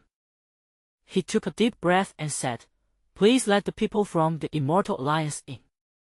The Immortal Alliance? How did Song Nan manage to get those people from the Immortal Alliance to come over? The head of the Yoon family was completely baffled. But he soon understood. An elder from the Immortal Alliance led a large group of disciples in, and smiled when he saw how gathered they were. He said directly, "Patriarch Yoon, someone has reported that you and others are evading taxes. We have no choice but to come here. Please cooperate with our Immortal Alliance in the investigation." Upon hearing this, the Yoon family had felt a sudden darkness engulf his vision. Tax evasion. It's actually tax evasion. Are they investigated? Of course not. Or rather, no major family has ever investigated this matter. Who from a respectable family would honestly pay taxes? If no one reports it, fine. But if someone does, an investigation will definitely uncover the truth. He immediately asked, "Who reported? Who made false accusations against us?" She even subconsciously glanced at Song Nansure. Song Nansure's innocent face. Then the leading elder, with an impartial face, said, "These are our Immortal Alliance informants. You have no way of knowing them." Song Nansure immediately became an informant. The head of the Yoon family closed his eyes, then opened them again, and took a deep breath. Then he said to Song Nansure and the others, "The Yoon family has caused such an unexpected turn of events. It seems we cannot keep you all here today. I intended to intimidate them before we went into the mountains, but this is what happened." The head of the Yoon family strongly suspected that it was this group of people who reported him. Therefore, he dared not let them stay. Who knows what else they might reveal. It was a great pity that Song Nansure couldn't be there to enjoy the melon. She asked, "Are we going to Mount Saizang again tomorrow?" The Yoon family head gave a smile. "What I promised, I will of course do. I will be waiting for you all at that time." Song Nansure raised an eyebrow. Then the Immortal Alliance. The Yoon family had said, I will naturally leave people behind to cooperate with the Immortal Alliance. Song Nansher immediately smiled. She was genuinely afraid that if he brought all his disciples into Mount Saizan, things would go wrong. But now that their hideout has been raided, they naturally dare not come out in full force. The arrival of the Immortal Alliance will tie down at least half of their manpower. After that, it was their battlefield on Mount Saizan. Song Nansher achieved his goal. Song Nansher smiled and said, "Then, see you tomorrow." The Yun family had forced a smile. "See you tomorrow." That very night, the Immortal Alliance launched an investigation, leaving the unprepared aristocratic family struggling to cope. Of course, nothing could be found out in one night, but the Immortal Alliance also vaguely sensed that something was wrong. It's not just the accounts that are wrong. The elder leading the group was a very perceptive man. He instinctively felt that something was wrong with the ferocious beast they were supposed to hunt down in the mountains the next day. He then asked the Yun family head, "Doesn't the family head plan to go into the mountains another day? There's something fishy going on with their accounts. A normal person would definitely deal with the Immortal Alliance first before doing anything else." The head of the Yun family said, "Since we have promised the people, we will naturally go tomorrow.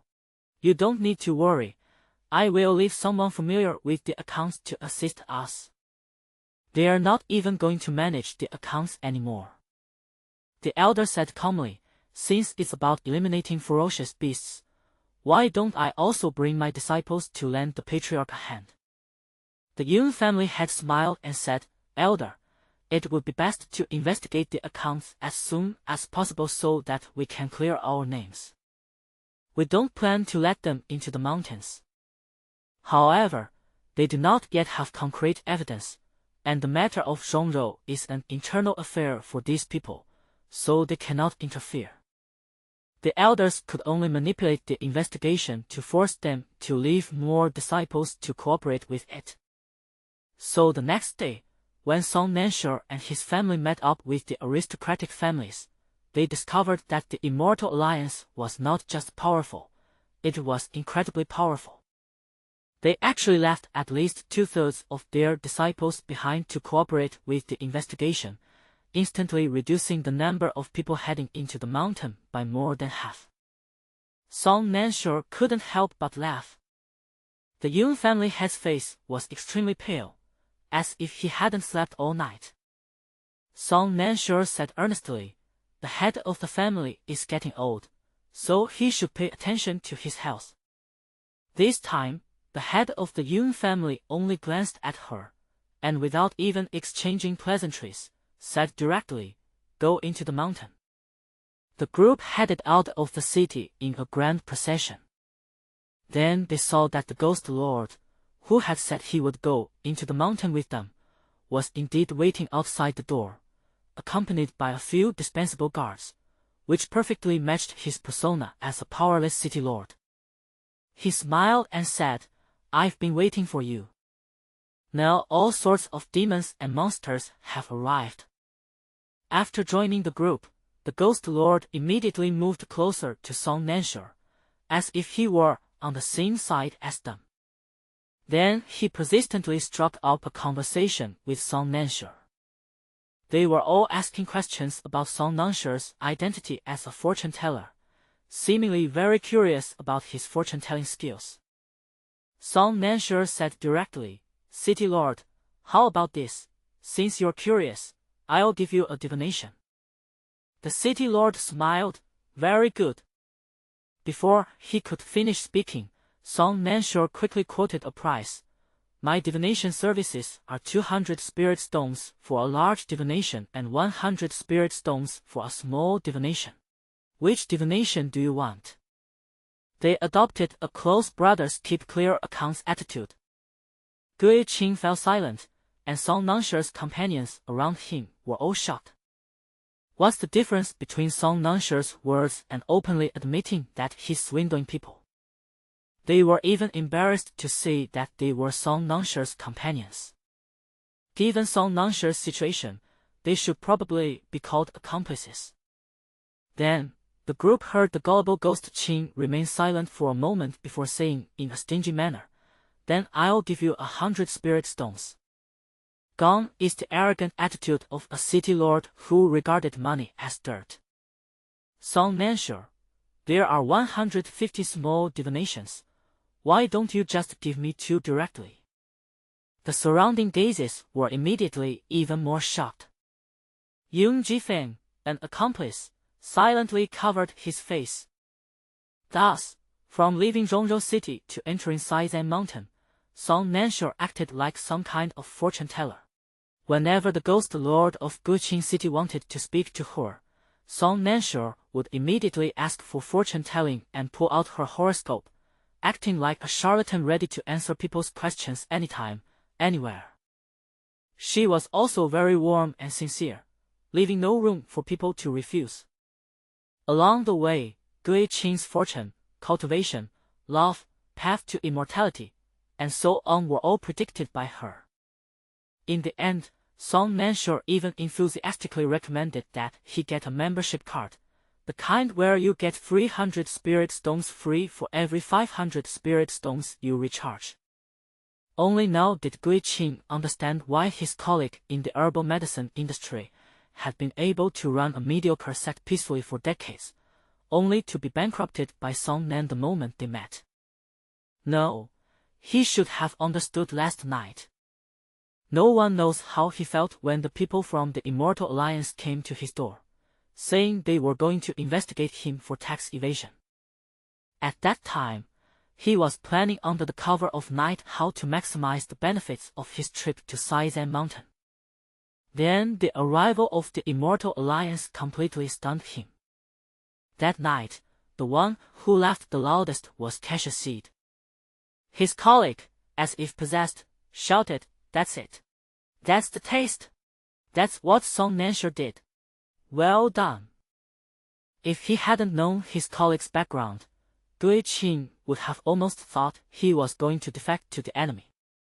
Then he smiled and said, "Otherwise, how do you think my Kanwu sect disappeared?" Ghost Minister. In these 2 contests, the Immortal Alliance may emerge as the biggest winner.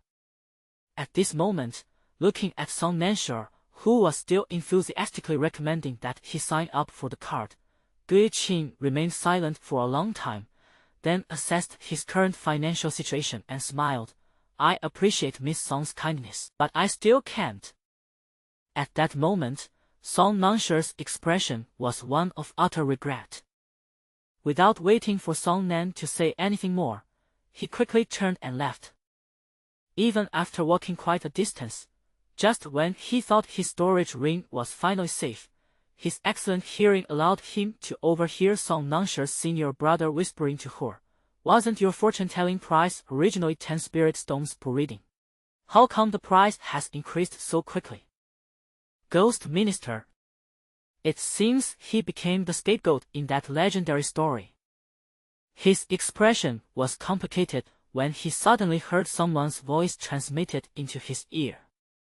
"Lord of the city, I think you should still remember our agreement." Lord Guqing raised his head without changing his expression. The head of the Yun family was squinting at him with an unfriendly expression. The city lord of Ghost City chuckled and transmitted his voice, "I haven't forgotten. On the contrary, Patriarch, don't be too impatient." The Yun family had sneered. I almost thought the city lord and those brats from the Boundless sect were on the same side. Lord Guqing smiled and said, "Patriarch, you are overthinking it." The Yun family had said, "That would be best." He turned his head, maintaining a clear distinction between them, and didn't say a word to Lord Guqing on the surface. Just as the rumors in the city said, the powerful families had divided up the city lord's power, and the city lord was at odds with the powerful families. Gui Qing watched his retreating figure and narrowed his eyes slightly. What a truly good-for-nothing old scoundrel who is nothing but greed. The city lord and the heads of the noble families were communicating secretly, and Song Nansha and his group were also whispering to each other. For example, Jiang Ji. He stared at the figure ahead for a long time, then suddenly transmitted his voice into everyone's ears. Hey, have you guys noticed how that medicinal herb and that old man are exchanging glances? Everyone was startled by the sudden sound, and Zhu Xiu barely managed to regain her composure. She took a deep breath and transmitted her voice. Are you afraid we'll die in Xizang Mountain? So you're planning to scare us to death outside the mountain first? Jiang Ji immediately apologized. I'm so sorry, but don't you guys really think they're exchanging glances? Zhu Xiu subconsciously glanced ahead twice. Gui Qing was handsome and young, and although the Yun family had called himself an old man, he looked to be only in his 30s and was quite good-looking. The female protagonist in the crematorium's radar went off, and she subconsciously recalled some of the stories she had read that weren't meant to be shared with others. So he blurted out, they look quite good together, but this isn't a good match for me. Song Nansha listened from the side, understanding the situation. This woman, who loves gossip and seems to really enjoy shipping couples, probably thinks this pairing is a bit off-putting. Song Nansha understood, but Long Aotian was completely dumbfounded. He pondered for a moment, then asked, puzzled, what do you mean by suitable or unsuitable? What I mean is, didn't you guys think these two were just talking about something behind our backs? Zhu Xiu. She misunderstood. She was silent for a moment, then shouted to cover her guilt. Then what did you say about flirting? You've caused a misunderstanding. Long Aotian was even more confused. Huh? Isn't that just exchanging glances? They're communicating with each other through their eyes. What have you misunderstood? From beginning to end, he had no idea what Zhu Xiu had misunderstood. Seeing that these two protagonists, whose minds were completely different from each other, would argue endlessly if they continued, Song Nansha immediately interjected, Senior brother, what have you discovered?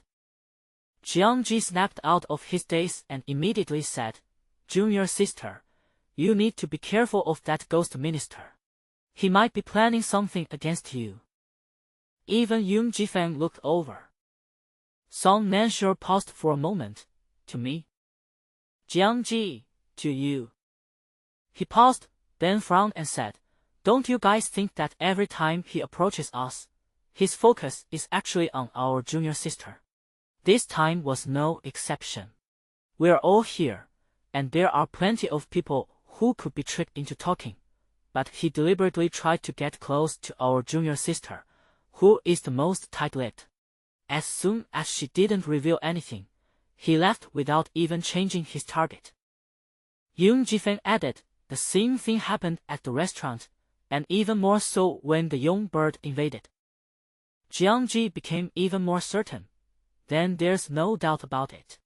He's deliberately getting close to junior sister, not us. After listening to their speculations, Song Nansha was genuinely stunned for a moment. She had never thought about it in detail. After arriving in Zhongdou City, she deliberately avoided being alone, usually either staying with her fellow disciples or appearing with Yun Jifeng. Therefore, whenever Gui Qing approached them, she was always with other people. Gui Qing had always portrayed himself as someone who was being manipulated by the powerful families and wanted to unite with them to fight against them. However, Song Nansha knew that Gui Qing definitely had ulterior motives. As a city lord, he couldn't possibly know nothing, nor could he be as innocent as he appeared. He was indeed deliberately trying to get close to her, but because of her preconceived notions, she only thought that he had figured out that she was the leader among them and that communicating with her was the best option. The premise of all this is that Song Nansha believed that Gui Qing's target was them, and that he wanted to use them to do something. But what if, as Jiang Ji said, His target is only her. What makes her different from them? In Gu Qing's eyes, what special value does she have? Perhaps because both names are medicinal herbs, Song Nansure subconsciously thought of another famous medicinal herb that made her feel the honor of being targeted for the first time in her life, cassia seed. Song Nansure. Does she have some deep-seated grudge against medicinal herbs? Does she dislike everyone whose name contains the character for medicinal herb? Did she blow up a pharmaceutical factory in her past life? Oh no, she remembers it clearly from her past life. She never blew up a pharmaceutical factory. If she did, it must have been in her life before that. Gu Qing, Jumingzi. Song Nansure vaguely realized something. But before she could think it through, the line in front of her suddenly stopped. Song Nansure looked up and realized that they had already entered the mountains while they were talking, and in front of them was the river where the young bird had been feeding when Song Nansure had accidentally wandered into it last time. The voice of the Yun family had rang out. After crossing this river, the habitat of those ferocious beasts is just ahead, Miss Song. It's very dangerous inside. If you regret it, you can still go back now. They seem to be very considerate of them. But if they are afraid this time, the great reputation that the powerful families have built for them will backfire, and they may never be qualified to interfere in the affairs of Zhongzhou City again. Song Nansure smiled and asked, "Isn't Patriarch Yun going to cross the river?" The head of the Yun family turned his head with a forced smile and said coldly, "Cross the river." The group crossed the river, which was full of corpses. Song Nansure sensed something was wrong almost as soon as he was on the river bank. It's too quiet. When Song Nansure and his companions strayed into the area last time, they were chased by the young birds all over the mountains. If they showed even the slightest trace of their spiritual energy, they would be hunted down. After the person who controlled the young birds by blowing the whistle appeared, even their divine senses were tracked, leaving them with virtually nowhere to hide. But this time, despite so many people exposing their sense and such a grand commotion, not a single pheasant has appeared so far. The Yun family had simply said, "There's been no movement. It seems they've been frightened by us." Song Nansure smiled, but he knew very well that with the bottomless appetite of the young birds, even if they knew they were going to die, they would only think about rushing up to peck at their flesh before dying. If the eagles are indeed raised by them, then the person controlling the eagles might be among them, which could explain why the eagles don't appear. So how are they planning to deal with us? This time, they were held back by the Immortal Alliance, and far fewer people entered the mountain. Taking action themselves would inevitably expose their presence. Are they planning to take advantage of their momentary lapse in attention and release the young bird directly to kill them at its hands? As if to confirm Song Nanshure's guess, not long after leaving Xioha, the aristocratic family searched in the mountains for an hour without finding anything, and then the head of the Yun family directly ordered them to rest on the spot. He said, "Since we have found nothing, we will have to actively search for the nest of the eagle. Let's rest and recharge our energy first." Song Nansure verbally agreed, but then turned around and reminded everyone to be vigilant. But Song Nansure thought that they might not act so quickly. They had only been in the mountains for a short time, and anyone with eyes could see that they were still on guard. It would be troublesome if they couldn't succeed in one strike. Since they had stopped to rest, they probably wanted to wait for them to relax their guard during the rest, or they might simply take this opportunity to do something to force them to relax their guard and then launch a Yangniu raid. Song Nansure was prepared to not let anything enter her mouth. She even put more than a dozen antidote sachets in her storage ring. That's what Song Nansure thought, and that's what the Yun family had thought too. It's too much trouble to do it now. both those who wanted to kill to silence witnesses and those who were killed to silence witnesses were prepared. But it seemed as if fate was playing a cruel joke on them. Just as everyone had finished resting, the cry of the pheasant rang out without warning. "It's so close!" It was everywhere. Contrary to everyone's expectations, the mantis and the cicada seemed to have become prey for someone else at this moment. Song Nansure suddenly raised his head and saw, in a short moment, countless birds covered the sky. Song Nansure felt a chill run down his spine for a moment. This fear was not only because of the young bird, but also because of the unexpected third person.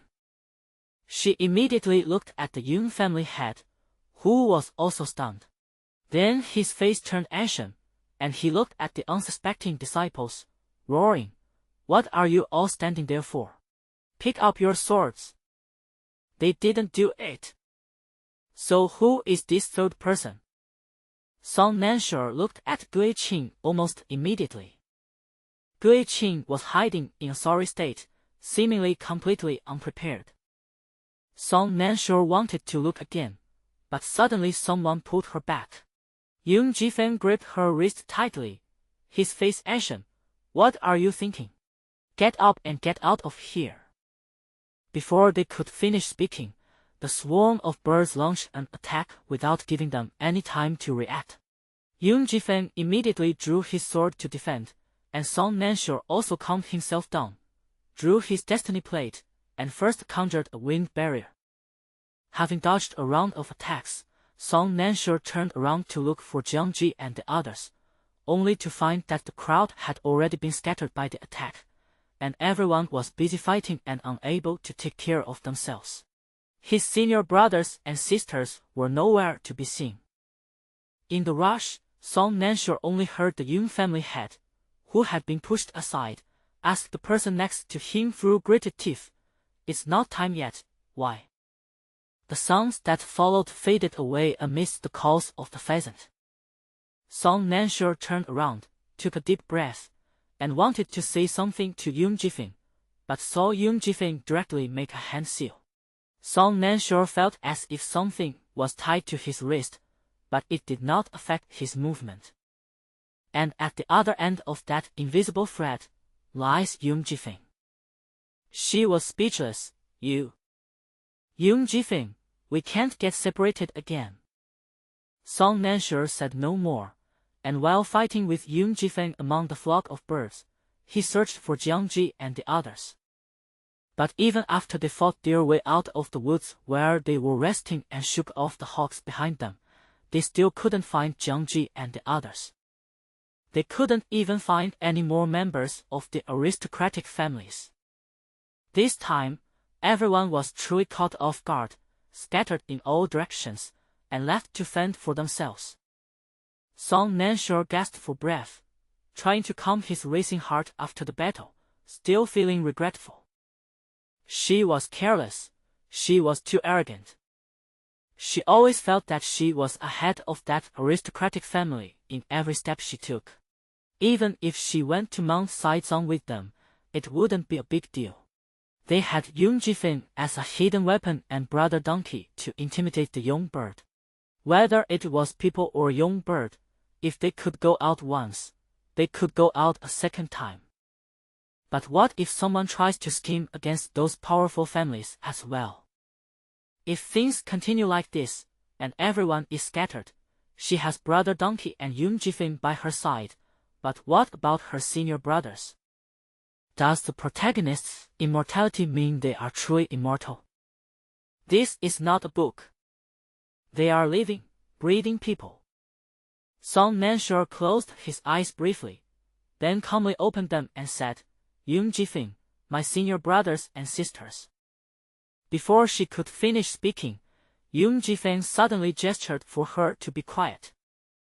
Song Nansure immediately shut up. There was a faint rustling sound coming from the woods. Song Nansure immediately turned around and saw someone walking out of the woods. Ghost Minister. At that moment, Jiangji's words echoed in her ears again. The ghost minister's target might be you. Song Nansher suddenly laughed. She asked, Lord of the city, have you seen my senior brothers? The city lord shook his head, his lips pressed tightly together beneath his mask, seemingly very worried. No, I only saw you. He smiled wryly. It seems the three of us will be traveling together. Song Nansher smiled even more deeply. Okay. Meanwhile, Jiangji and the other two managed to get together during this attack. They were also asking a question. Where is the third junior sister, third senior sister? Zhu Xiu was extremely annoyed. I was too arrogant. I thought that my third junior sister was smart, and that all of us were quite skilled in martial arts. With Brother Donkey around, we could escape even if we couldn't win. So I pushed all the responsibility onto my junior sister, but in the end, I harmed her. Jiangji's expression was also grim. Find my junior sister and the others first. While they were talking, Yu Tan, who had been separated from his father, saw them and was overjoyed, wanting to come and seek refuge.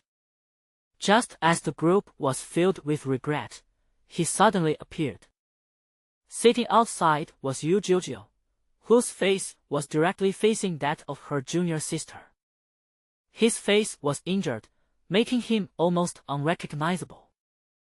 Yun Tan, The junior sister, who had shown no fear even when fighting the pheasant, suddenly changed her expression and punched the person away. It's a person. A living person. The other two. They stared at each other silently for a moment, then turned around and said, Never mind, let's go find our third junior sister. The Yi brothers are experiencing the same thing. The two brothers finally managed to get together, but there were still many disciples from aristocratic families around them. However, both of them felt that it was better for the two brothers to stay together than to team up with a group of strangers with ulterior motives. But the scattered disciples of noble families seemed to have their eyes on their martial prowess. One of them approached. The two brothers exchanged a glance, and a tacit understanding was formed. Before the man could finish speaking, Yi Qinzhou coughed up blood and collapsed. Yi Lizhou stepped forward to catch his older brother, his expression changing drastically. Brother. What's wrong, brother? The person? He's sickly and might even become a burden to them. I'm out here. Watching the young master from the aristocratic family run so fast, the two brothers exchanged a silent glance. Yi Lizhou chuckled foolishly. Yi Qinzhou remained expressionless. Lizhou. Yi Lizhou, huh? Yi Qinzhou, you were too slow to answer this time. I almost twisted my ankle. Yi Lizhou, sorry, but brother, you vomited too much blood this time. Try to control it next time. Yi Qinzhou, I'll try my best. Song Nansher had no idea that her remorseful companions were having a good time. She just felt that with the weather getting colder, Brother Herbal Medicine was bound to go bankrupt. Danger, separation, calm clouds and wind, and a certain medicinal herb that suddenly appeared. Song Nansher felt that this scene seemed familiar. It felt so familiar, like history repeating itself. Song Nansher pondered for a long time, and at one point looked up and met Yung Jifeng's gaze, and suddenly realized where this sense of déjà vu came from. When they got separated from their senior brothers in the White Wutong secret realm, wasn't Pale Brother the same person who suddenly appeared? They were separated in the exact same perilous situation, and the three of them traveled together in the exact same way. Even the names of the people involved are of the same type, all related to a certain medicinal herb. Song Nansher. Do all of you in the medicinal herb industry like to use this trick? Don't you have any fresh ideas? Before the incident, Song Nansure only had some suspicions about whether there was some unspeakable connection between the medicinal herb cassia seed and the medicinal herb guqin. But now, Song Nansure began to suspect that guqin and the former cassia seed might share the same brain. They didn't even bother to change the connectors. Perhaps it was because Song Nansure's gaze towards guqin was too indescribable. Guqin, who was acting, looked up, paused, and asked in confusion, "Miss Song, is there something wrong with me?" Song Nansure thought for a moment and smiled. "It's nothing. It's just that I suddenly felt that Lord Guqin City is very much like an old friend of mine." "Oh." Guqin chuckled, subconsciously touching his mask, and said, "Looking like this, can Miss Song tell who I resemble?" Song Nansure said in a serious tone, "It's probably because of your unparalleled temperament. He has an aura that makes him seem like someone who's perfect for being taken advantage of, someone who's easily fooled." After silently grumbling to herself, she didn't let the herb-wielding man continue to ask questions, and immediately said, "We're going to find my senior brother and the others. Is Lord Ghost Lord coming along too?" Guqin pondered for a moment and said, "The Four Treasures Mountain is probably full of dangers now. Miss Song, why don't you wait until those riotous birds calm down before you set off?" Song Nansure smiled and said, "I can't wait even a moment longer." Guqin smiled and said, "Then I will naturally comply with your request." When he laughed like that, Song Nansure felt that the medicinal herbs and the pillow were becoming more and more alike. But in reality, Pill Brother has an ordinary appearance, and his looks are more like a kind and gentle type when he smiles. On the other hand, Ghost Minister can be seen as a handsome man just by looking at his chin, and his temperament is more gentle and refined. The two of them are completely unrelated when they stand together, and it is unknown whether it is Song Nansure's psychological effect. Without further thought, she took out the destiny plate and conjured a wind barrier, enveloping herself and Yung Jifeng within it. The two then tacitly shut down their consciousness to ensure that the young birds could not track them down in any way. While they were doing these things, Guqin stood to the side, looking somewhat bewildered. Song Nansure then explained, "These are all to prevent the young bird from tracking us. The wind barrier can isolate our scent and spiritual power." Guqin then looked as if he had just realized something. He also straightened his body slightly, just like Yung Jifeng, waiting for Song Nansure to add a wind barrier for him as well. Then Song Nansure and Yung Jifeng turned around and left without hesitation. "Gone." Guqin was stunned for a moment, then quickly said, "Miss Song." Song Nansure turned around, still looking bewildered, as if he didn't understand why he wasn't following. "Lord of the city, let's go," she said. "Guqin, Miss Song seems to have forgotten something." Song Nansure frowned and looked at him for a moment, then suddenly realized. Guqin breathed a sigh of relief upon seeing this. Thankfully, she realized it eventually. Then Song Nansure said considerately, "Was the city lord frightened?" "It's all right, we can rest for a while." Ghost Minister. It's almost as if he was so scared his legs went weak. But her sincere expression and considerate tone made Guqin momentarily unable to tell whether she was mocking him or genuinely believed it. Guqin closed his eyes briefly and said directly, "Miss Song forgot to add a wind barrier for me." Song Nansure, this. She apologized, "I'm sorry, I forgot there was someone else here." Ghost Minister. There was one more person. He was the extra one. Guqin had a subtle feeling that he seemed to be isolated by the two of them. Song Nansure, however, did not feel that he was wrong at all, and asked with righteous indignation, "City Lord, with your large family and great wealth, don't you have any magical artifacts to hide your spiritual power?" Guqin smiled, "No." Song Nansha, this. Guo-Qing, then please, Miss Song, make your move. Then Song Nansha's expression suddenly turned troubled. She said, it's not impossible, but it will cost more. Ghost Minister. More money. He almost pointed at Yung Jifeng's nose and asked him why he didn't pay more. But in the end, he only smiled and asked, why? Song Nansha reasoned, the Ghost Lord's cultivation is profound.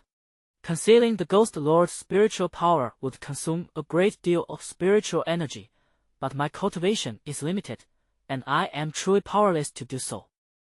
That sounds like it makes a lot of sense. But Gui-Qing smiled, if I pay more, will Miss Song be able to give me spiritual power to create a wind barrier?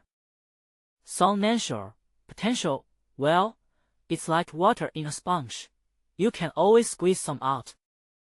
The Ghost Minister had nothing to say. He asked Yung Jifeng directly, did you also give Miss Song extra money? Yung Jifeng smiled and said, no. Why don't you ask Yung Jifeng for money? What gives you the right not to ask Yung Jifeng for money? Does Yung Jifeng not consume your spiritual power? He really has been isolated. But he couldn't say anything. He could only smile and say considerately, I understand Miss Song's difficulties. Miss Song, please name your price. Song Nansha, 200 spirit stones per hour. If you book the whole day, I'll give you an extra hour. Ghost Minister. She could have robbed him, but instead, she deliberately created a windbreak for him. She really made him cry his eyes out. Gui-Qing was no stranger to Song Nansha's greed for money. He thought he was prepared, but now it seems that he was not prepared enough. But that's okay, it's just a necessary investment. He can't be like his colleague, stingy with money. He took a deep breath and smiled, that's not too expensive, thank you very much, Miss Song. But Song Nansha just smiled and looked at him without making a move. He looked over in confusion, and Song Nansha said, pay first. Gui-Qing was silent for a moment, then calmly said, then I'll pay half of the deposit first. Half of the deposit is 1,200 spirit stones. Having failed to secure the full payment, Song Nansha could only regretfully agree. With 1,200 spirit stones in hand, the wind barrier finally enveloped Gui-Qing. But Gui-Qing felt no joy at all. He even had the illusion that every breath of fresh air he took was consuming spirit stones. He also made one thing clear. I was indeed isolated by these two people. But it's okay. His eyes darkened. They've come this far. Their smugness won't last long. At this moment, Song Nansha, who was booing others in the cultivation world, was already braving the wind barrier and searching for his fellow disciples along the outer edge of the forest. However, perhaps because they had all run too far when they were separated, Song Nansha circled around most of the woods, but he couldn't see a single person, let alone his fellow disciples. They encountered quite a few young birds, but thanks to Song Nansha's wind barrier, they never clashed. They searched for more than an hour, but found nothing. Yung Jifeng looked up at the sky, and after a while, he suddenly said, those eagles are starting to disperse. Song Nansha also looked up. She didn't know if the birds scattered because someone was controlling them, because no one had been caught, or because enough people had already been caught. In her mind, the most suspicious person in the Yangniu's unexpected sudden riot was right beside her. Yes, she suspected Gui-Qing. She had long suspected that his relationship with the aristocratic families wasn't entirely innocent, and if the aristocratic families had a way to control the young bird, he probably knew something about it too. And just then, the eagle dispersed the crowd, and he ended up with them. What a coincidence! The eldest brother said that the ghost minister's target was her. She subconsciously looked at Gui-Qing. Gui-Qing immediately looked over. He smiled and said, "It seems that Miss Song's fellow disciples have been scattered too far away. Why don't we find a place to rest first and save our strength before continuing our search?" Song Nansher thought for a moment and said, "Okay." The three then began looking for a secluded place to rest. They had been silent the whole way, but at one point, Gui-Qing suddenly said, "Miss Song, young Master Mu, there is actually a little-known legend about Mount Saitsong. Are you two aware of it?" Song Nansher's heart skipped a beat, and he asked, "Oh, wasn't it said that before the ferocious beasts appeared, Mount Sicheng was just an ordinary little mountain? And what legends have you heard that even the city lord has heard of?" Gui-Qing laughed and said, "The Yi family has lived in Zhongzhou City for generations. Haven't they mentioned it to you?" When he suddenly mentioned the Yi family at this moment, Song Nansher felt something was off, but he couldn't quite put his finger on what it was. She subconsciously exchanged a glance with Yung Jifeng, who nodded at her without saying a word. She then said directly, "Then the city lord may speak." The two then heard the city lord of Guqing say, "It is rumored that there is actually a cenotaph of a great power hidden in this Sitsong mountain." Great power? Song Nansher's subtle feeling intensified, and he asked directly, "Why is it a cenotaph? Did that powerful figure meet with some accident and their remains cannot be found?" Gui-Qing shook his head. "No, the great power has ascended." Song Nansher, if one ascends to heaven, will one still have one's clothes and cenotaph buried in the mortal world? Gui-Qing chuckled lightly. Perhaps that powerful being wanted to leave something behind in the mortal realm. Leaving something behind will prevent you from burying yourself. Song Nansher felt something was off, but asked aloud, "If that's really the case, wouldn't Mount Saitsong have been hollowed out? How could it still be standing now? There are tomb raiders in the cultivation world too. If there really were a powerful person's tomb, it would have been visited by tomb raiders long ago." Gui-Qing looked at her and said, "Yes, but the reason I still know this rumor is because no one can see the tomb of that great being." He continued, "It is said that the tomb left by the great being is very conspicuous, but only those with the right destiny can see it. Others, even if they pass by, cannot see anything." Song Nansher pondered. That was indeed the method of a great being. What is the meaning behind Gui-Qing's sudden mention of the tomb of a powerful being at this time? Just as she was thinking this, she heard Gui-Qing give a reasonable explanation. "I just suddenly thought that if one of us is destined, we might be able to hide in the tomb of a great being when we can't withstand the attack of the young bird. It's just a wild thought." Song Nansher smiled, as if he believed his explanation. The group then continued their search for a suitable place to rest. About 15 minutes later, Song Nansher passed by a cave and suddenly stopped. She stared intently at the cave. Yung Jifeng whispered, "Song Nansher." Song Nansher snapped out of her daze and turned her head to see Gui-Qing staring intently at her. He asked, "What's wrong, Miss Song?" He glanced at the cave, seemingly finding nothing amiss, and then suspiciously looked away. Song Nansher remained calm. "I just suddenly remembered that we also rested here when we accidentally wandered into Saizan Mountain last time."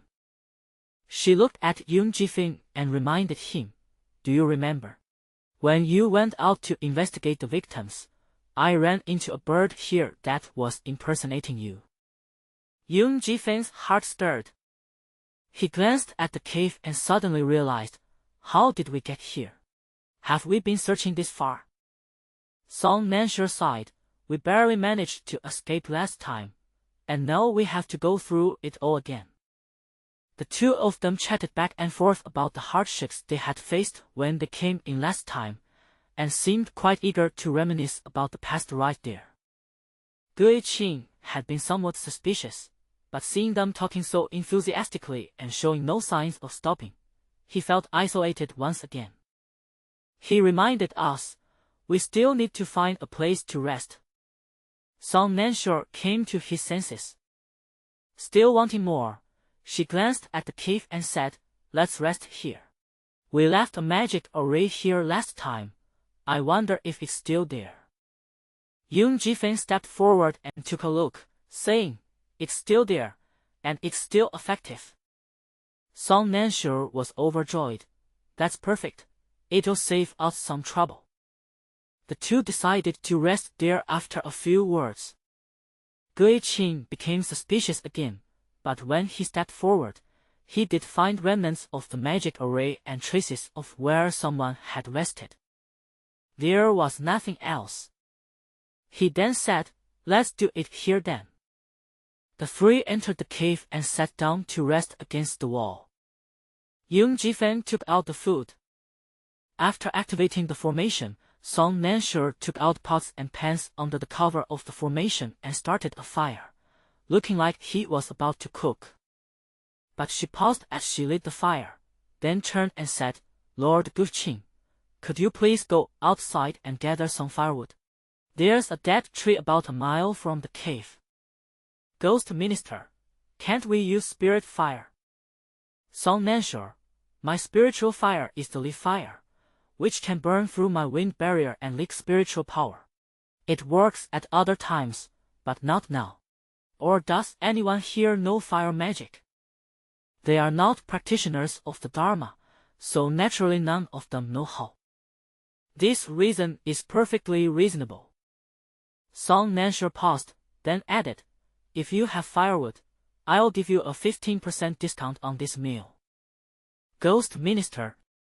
His suspicions were dispelled by Song Nansha's money-grabbing actions. He suspected Song Nansha was up to something, but surely no one would be plotting something while also trying to make money. They probably just wanted to get him out of the way so the two of them could talk. He knew that if he refused any longer, it would arouse suspicion, so he got up and left. It's about a mile away, not far to come and go. As he was leaving, he turned around and heard the two of them huddled together, whispering about what they could make of this little bit of food. He walked out with peace of mind. As soon as Gui-Qing stepped out, Yoon Ji-fan quickly erected a soundproof barrier. He quickly asked, what did you find? Song Nansha didn't say anything and walked straight to the cave entrance. There is a stone tablet at the entrance of the cave, on which is a Bhagavad diagram that Song Nansha has seen since childhood. Song Nansha pointed to the Bhagavad diagram and asked, can you see this? Yoon Ji-fan looked down and saw an ordinary-looking stone. He asked, stone? Song Nansha knew he was blind. Even the ghost minister couldn't see it. She then remembered what Gui-Qing had said. There was a cenotaph of a great being here, which could only be seen by those with the right destiny. He had just finished speaking less than half an hour ago. What a coincidence! Moreover, this cave is indeed the same cave where Song Nansha and his group rested last time, and Song Nansha didn't see any stone tablets back then. Yoon Ji-fan suddenly said, this stone wasn't here when we came last time. Okay, so that means that both the stone that Yoon Ji-fan saw and the stone tablet that Song Nansha saw were newly appeared. After Gui-Qing finished speaking, the thing called the destined person appeared. Is she the one destined for us? Song Nansha inexplicably hallucinated the scene of this thing running right in front of her. What the heck? Her surname isn't long. But time waits for no one, and it's unknown when Gui-Qing will return. Song Nansha started tapping and knocking on the stone tablet, trying to find something different about it. Then a piece of broken stone was knocked off, as if it were some kind of counterfeit or shoddy product. Song Nansha, what kind of powerful being is so poor that they use this cheap stone tablet? It's really nothing. She became much more careful, but no matter how much she studied it, she couldn't find anything. She thought for a moment and then said directly, "Yoon Ji-feng, try lifting this stone." Yoon Ji-feng immediately stepped forward to move the stones. It couldn't be moved. He remained calm and increased his strength, using almost all his power, until the stone slowly moved up a few inches. Song Nansure looked down at the few inches of the rock for a while, and then Yoon Ji-feng suddenly said, "Hurry up, I can't move this rock for long." Song Nansure asked, "How long can you hold on?" Yoon Ji-feng, "I can only hold out for a quarter of an hour at most." Song Nansure, "Are you that weak?" At this moment, Gui Qing, who had already walked several feet away from the cave, also heard their conversation. "How long can you hold out?" "At most, 2/4 of an hour." This was accompanied by broken, labored breathing. At that moment, Gui Qing's thoughts went astray. Is what they say as insightful the same as what they think? Is Clancy really that weak? Build. Gui Qing stood there for a second, hesitating whether or not to go in. Going in seems a bit inappropriate. He's a villain, not a psychopath. But what if they aren't what he thinks, and are actually causing trouble behind his back? Whether Song Nansure was a proper or improper person, Gui Qing didn't know, but Yoon Ji-feng was under his watchful eye during the time he was the Yoon family's prodigy. He was an extremely proper person. Although he is now using a fake identity to be Song Nansure's lover. But such a proper person shouldn't be in that mood when in danger, right? Probably not. Gui Qing thought about how the Clancy had been treating Song Nansure like a henpecked husband these past few days, and suddenly felt a little uncertain. It's like the Chilean prince was chased around and came back only to find that his brain was injured, not his body. That's outrageous. He was lost in thought, but ultimately decided to take a look first. He lifted his foot and walked over. However, the next moment, he suddenly heard a very faint whistling sound, like a bird's chirp. Gui Qing's expression changed, and he immediately turned around without hesitation, heading towards the direction from which the whistle came. At this moment, Song Nansure, realizing something was wrong, signaled Yoon Ji-feng to put down the stone and silently walked to the cave entrance, pretending to check the formation as he looked out. Just then, I caught a glimpse of the dark corner of Gui Qing's robe. They left again? Song Nansure frowned slightly. Behind him, Yoon Ji-feng asked in a low voice, "How is it?" Song Nansure, "He came back and then left again." Yoon Ji-feng frowned. "I wonder what kind of shady business he's going to be involved in." Song Nansure, "He does his thing, we do ours, and we don't interfere with each other." Yoon Ji-feng's expression turned helpless. "Song Nansure, watch your words."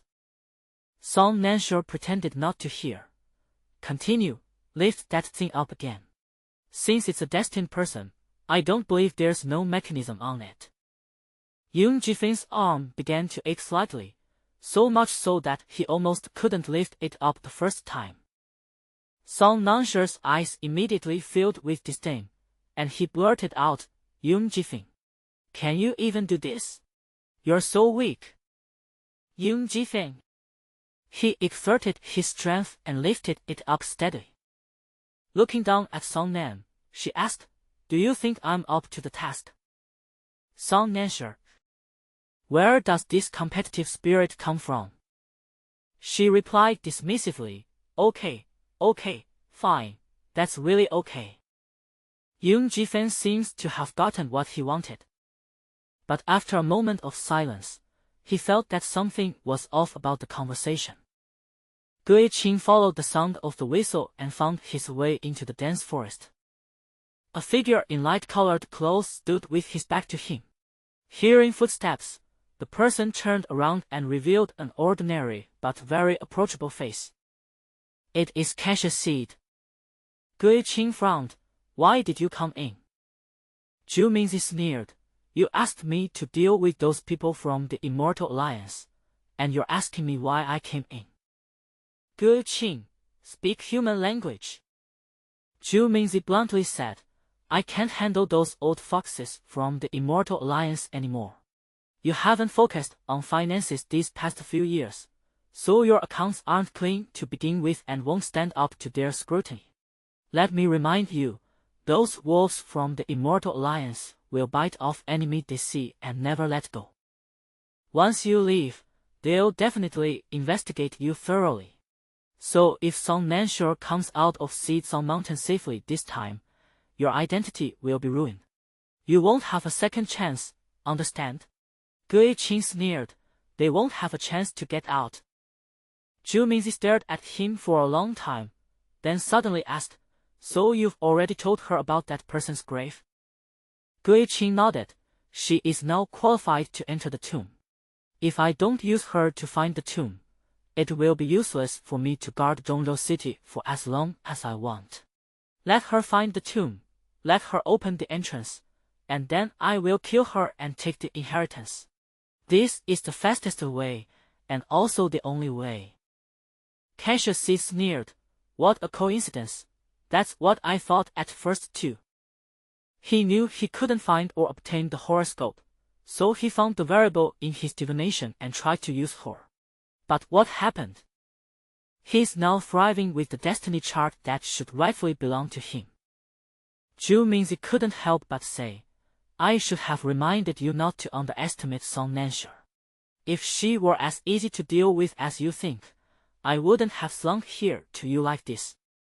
Gui Qing interrupted him directly. I also warned you not to interfere in my territory. I am not you. Just because you stumbled does not mean I will repeat the same mistake. Cassius Seed looked at him coldly. Then he suddenly said, You're not me? He took 2 steps forward and said slowly, Have you forgotten who you are after being the city lord for so long? I am the external manifestation of the original body, and you are also the external manifestation of the original body. We have the same mindset, and even the same strategies we choose. Ghost Lord, you and I are originally one person. Song Nan searched the entire stone tablet inside and out, but found nothing. She finally got Yun Jifeng to put the stone tablet down, and then stared at it in a daze. Yun Jifeng shook his aching shoulders without making a sound. Then he comforted Song Nansure, saying, Don't rush, take your time. Song Nansure was not in a hurry. She stared at the only Bagua, 8 trigrams, pattern on the stone tablet for a long time. Then she suddenly asked, Yun Jifeng, I feel like this Bagua pattern looks familiar. Yun Jifeng glanced at it. Of course, he can't see it. It's just a rock. He simply asked, Have you thought of anything? Song Nansure got up and went forward, squatting down in front of the stone tablet and stroking the Bagua diagram. After being violently moved, the stone tablet in front of us was dented and battered by Yun Jifeng. It was something that even a nascent soul cultivator couldn't shake, but now it looked like a counterfeit product when it was placed here. It gives off a familiar, comforting feeling of being stingy. Is it that all the powerful figures she encounters are this stingy, or?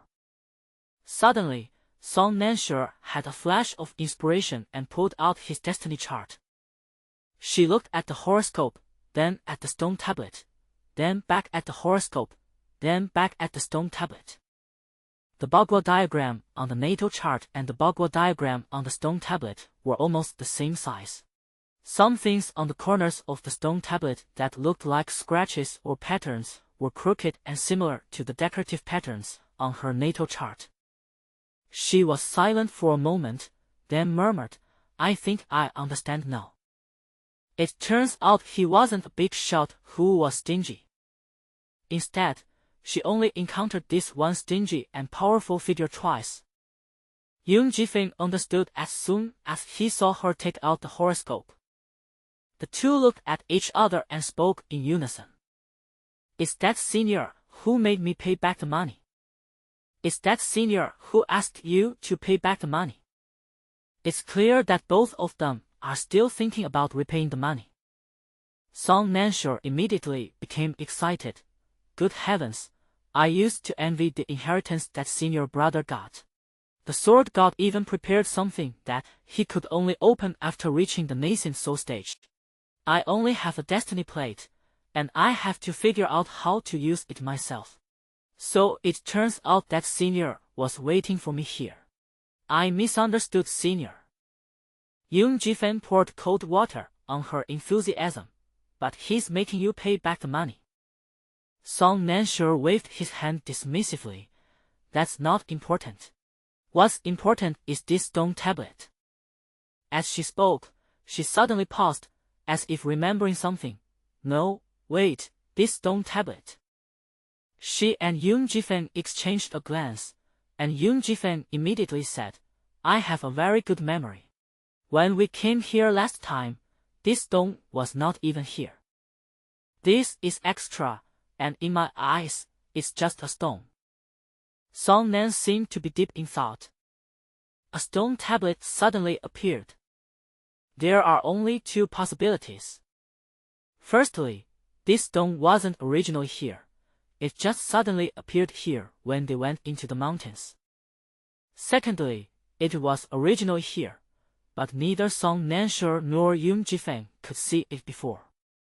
After analyzing the situation, Song Nansure concluded that if it were the first scenario, then the tomb that the senior had built would at least be able to move, and it would have to precisely reach her, the destined person. Building such a tomb would have been quite costly. But Song Nansure glanced at the stone tablet, which looked like a shoddy construction project.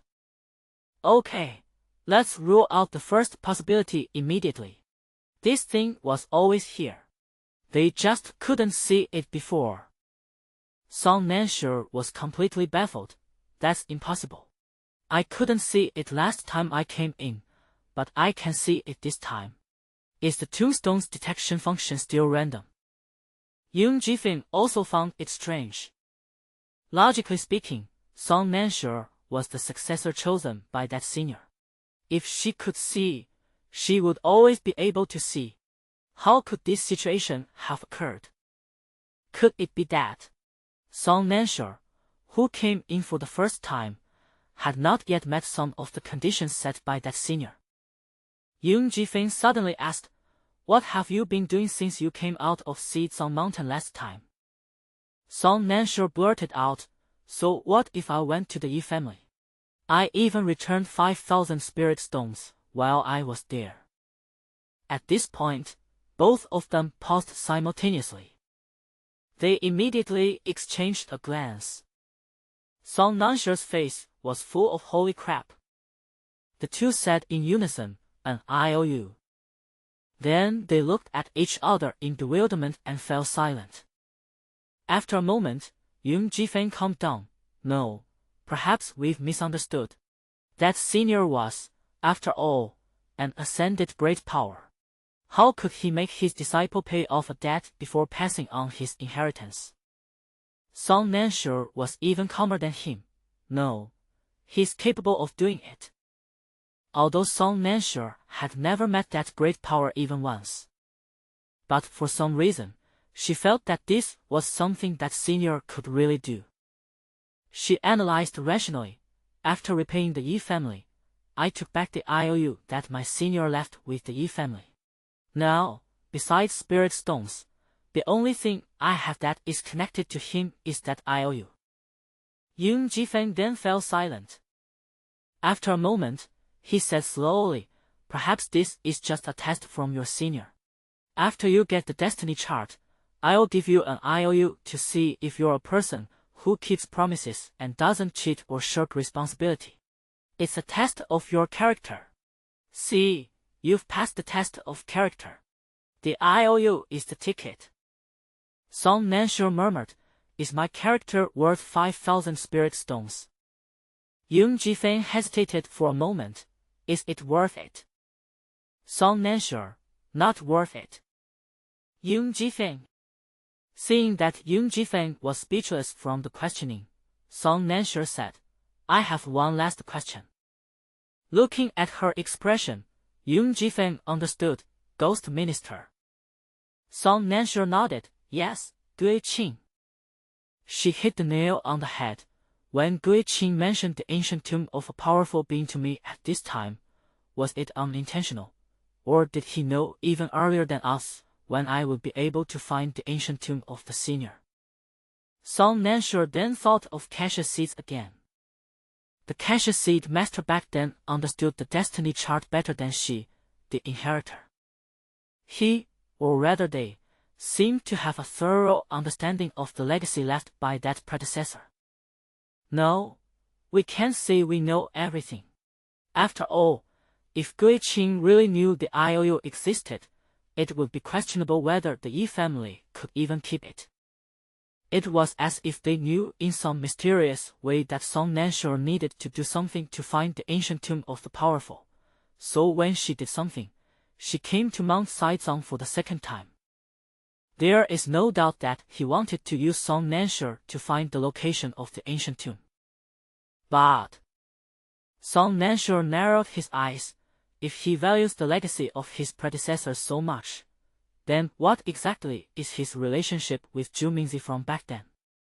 As she asked this question, Song Nansure suddenly remembered something she had almost forgotten. Cassius Seed is an external manifestation of a certain person. I am you. After a moment of silence between Gui Qing and Zhu Mingzi, Gui Qing suddenly laughed. He said, That's right, I am you. We are both external incarnations of the original body. The difference is that I inherited the original body's knowledge and personality from its youth, while the original body chose a much older age when shaping your personality. So I'm very curious, he said. Your original self was so strategic and sharp in your youth. How did you grow up to be such a wretched person? Is this what they mean by people eventually growing into the kind of person they hate? He secretly praises himself while openly belittling others. Zhu Mingzi immediately flew into a rage. Ghost Minister. Don't push your luck. Gui Qing chuckled coldly. Likewise. Zhu Mingzi closed her eyes and decided not to argue with this incarnation who inherited the personality of the original body when its brain had not yet fully developed in its youth. He said coldly, You think I want to cooperate with you? But this isn't just between you and me. Last time, the Yun family's purge of Qinzi was so sudden, and Qinzi even ran to the Wuyang sect. You didn't mention it to me at all, which put me in a very passive position. This time, if I don't expose that the disguised person next to Song Nansure is Qinzi, you'll still be in the dark.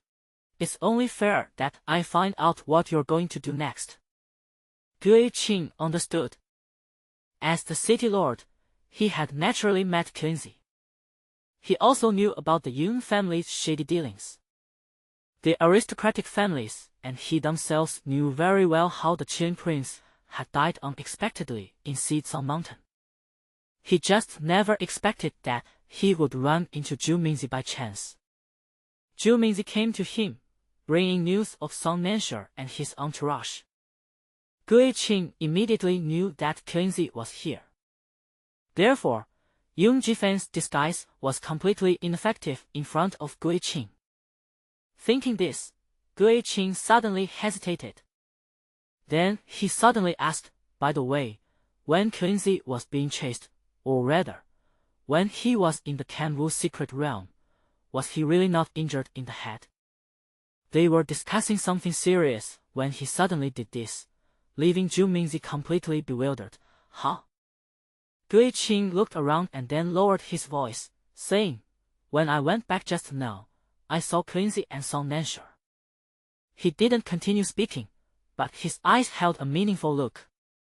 Zhu Mingzi and Gui Qing were essentially the same person incarnate, so how could they not know what he meant? They were immediately shocked. He immediately became angry. he shouted. I knew it. I knew there was something going on between those two. They were definitely having an affair. They acted all innocent in front of me. Bah! They're nothing but scum. Gui-Qing watched with great interest as he broke through his defenses. Once Zhu Mingzi had broken down his guard, he realized the conversation had gone astray and immediately said, "You haven't gotten to the important matter yet." Gui-Qing chuckled softly. He took out a whistle and handed it to Zhu Mingzi. Zhu Mingzi was startled when she saw the whistle. Gui-Qing said slowly and deliberately, "I told Song Nanshe that if we were chased by a large number of young birds, we might be able to hide in the cenotaph. Normally, she might keep an eye on me and not let me know where the cenotaph is, but what if she is chased to the point of desperation? Do you think she might hide in the cenotaph as I said?" Cassius Sid looked at him with a complicated expression. It seems that the protagonist's childhood was far more intense than he had imagined. Gui-Qing continued, "All you have to do is blow this whistle and control the flock of eagles." Zhu Mingzi stared at him intently for a moment and said, "You'd better not mess this up." He put the whistle in his mouth. If Song Nanshe were here, she would hear it. It was the same whistle that controlled the young bird that she heard when she first strayed into Xizang Mountain. So, after all this going around in circles, let's just solve the problem at hand first. Song Nanshe squatted in front of the stone tablet. "Now that I know why I can see it, how do I open it?" Yung Jifeng also became worried. Then he saw Song Nanshe directly smear the horoscope plate in his hand onto it. 1 second, 2 seconds. It's completely useless. Song Nanshe withdrew his hand expressionlessly. Yung Jifeng could only say, "Don't rush, it won't make a difference." Song Nanshe, time waits for no one. You have no idea how anxious I am. After thinking for a moment, Yung Jifeng decided to help Song Nanshe and said, "What if the senior left you another IOU in this tomb? Would you still be so eager to go in?" Song Nanshe froze. Yung Jifeng added, "It might be even larger than that, like 10,000 spirit stones or something." Song Nanshe. She stiffened and said, "Senior is so poor. How could you possibly owe 10,000 spirit stones on credit? Impossible. Absolutely impossible." Yung Jifeng's eyes held a sly smile. "Anyway, it's not like he's the one paying it back." Song Nanshe. "Yes, it was that sucker who got the short end of the stick." Song Nanshe suddenly didn't want to open the cenotaph. Seeing this, Yung Jifeng's smile widened, which was caught by Song Nanshe. Song Nanshe realized he had been tricked and was furious. Yung Jifeng.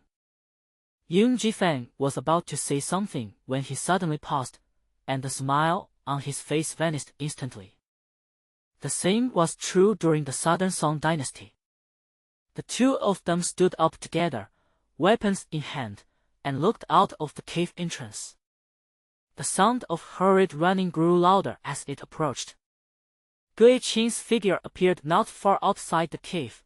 His steps hurried. He exclaimed, "Hurry! Hurry!"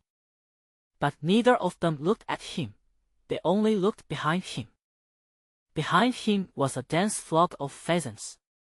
This person brought a flock of pheasants. The moment Song Nanshe saw the flock of birds, he realized something. With so many eagles, there was no way they could escape unscathed. The ghost minister said something very true. When they were being chased to the point of having nowhere to run, they could simply hide in a cenotaph. But she also felt that whoever brought the bird should be responsible for dealing with it. At this moment, Gui-Qing was still some distance away from entering. Song Nanshe suddenly reached out and waved to Gui-Qing, "Goodbye." With his other hand, he pulled out the IOU from his storage ring. The IOU was suddenly pasted onto the stone tablet. The next moment, a flash of white light appeared, and the two people suddenly disappeared from the spot. The key is an IOU. When Yoon Ji-fan mentioned whether the senior would leave another IOU, Song Nansher immediately thought of it. Given his temperament, the key he left behind was essentially his IOU. Even at this moment, they haven't forgotten their debts. When Gui-Qing was just one step away from the cave entrance, he suddenly opened his eyes wide. He had everything planned out perfectly. He wanted the pheasants to keep chasing them, forcing them to actively seek out hiding places, so that they would eventually find the cenotaph. But who can tell him? He was only gone for less than 15 minutes. How did these two find the cenotaph and even open it? The reason he was able to live with peace of mind was that Song Nansher's behavior was enough to make him lower his guard and think that there was nothing there. He suddenly remembered what Cassius Seeds had said. Song Nansher was not a cultivator to be underestimated. Song Nansher stood expressionless in front of a grave mound. A rather simple grave mound, even the tombstone is made of wood. The space they were in now was exactly the same as the cave they had entered from, but without Brother Gui-Qing, the outside of the cave was also nothingness. There's just this extra mound. It's as if someone copied the scene from outside and moved it to another space, then buried themselves in a rather perfunctory manner. Yoon Ji-fan stared at the mound for a long time, then hesitated before asking, "This is?" Song Nansher replied, "A cenotaph." Yoon Ji-fan, I thought a cenotaph would be a large mausoleum, since they would need to leave behind a legacy, wouldn't they? Yoon Ji-fan knew that many powerful beings believed in treating death as life. If they could not ascend, they would often build themselves a large tomb before they died, leaving behind their life savings and legacy for a suitable successor. Of course, most of these people do not have disciples. This is how so many powerful cultivation sites that people flock to have come about. However, some cultivators, even after ascending to immortality, did not leave any disciples in the mortal realm. Fearing that their lineage would be lost after ascension, they would build tombs or other places of lineage to search for disciples. All of this is predicated on the premise that the so-called place of inheritance must meet two conditions: attracting disciples and leaving behind the inheritance. How can it attract disciples if it's not luxurious and mysterious? How can it leave behind a legacy if it's not large enough? A qualified place for inheritance should be like the White Wutong Secret Realm. The Secret Realm is full of treasures that attract cultivators one after another. The entrance to the inheritance is hard to find. Countless books test the disciples. Only after passing through 5 trials and 6 obstacles can they finally see the inheritance. Instead of, Yoon Ji-fan glanced at the small mound. Honestly, he was prepared to go through all sorts of trials and tribulations with Song Nansher before he came in. He hesitated for a long time before finally managing to utter, "This senior is truly an honest person." It was supposed to be a cenotaph, but only a mound remains. Song Nansher was silent for a moment, then suddenly said, "I finally understand why you left your destiny chart in the Sword God's legacy." She looked at the grave mound, so this is what his true financial situation was like. Song Nansher had always known that the predecessor who left her the legacy was poor, but a powerful being like that could never be poorer than Song Nansher. Now it seems that it really is possible. That's it. That's it.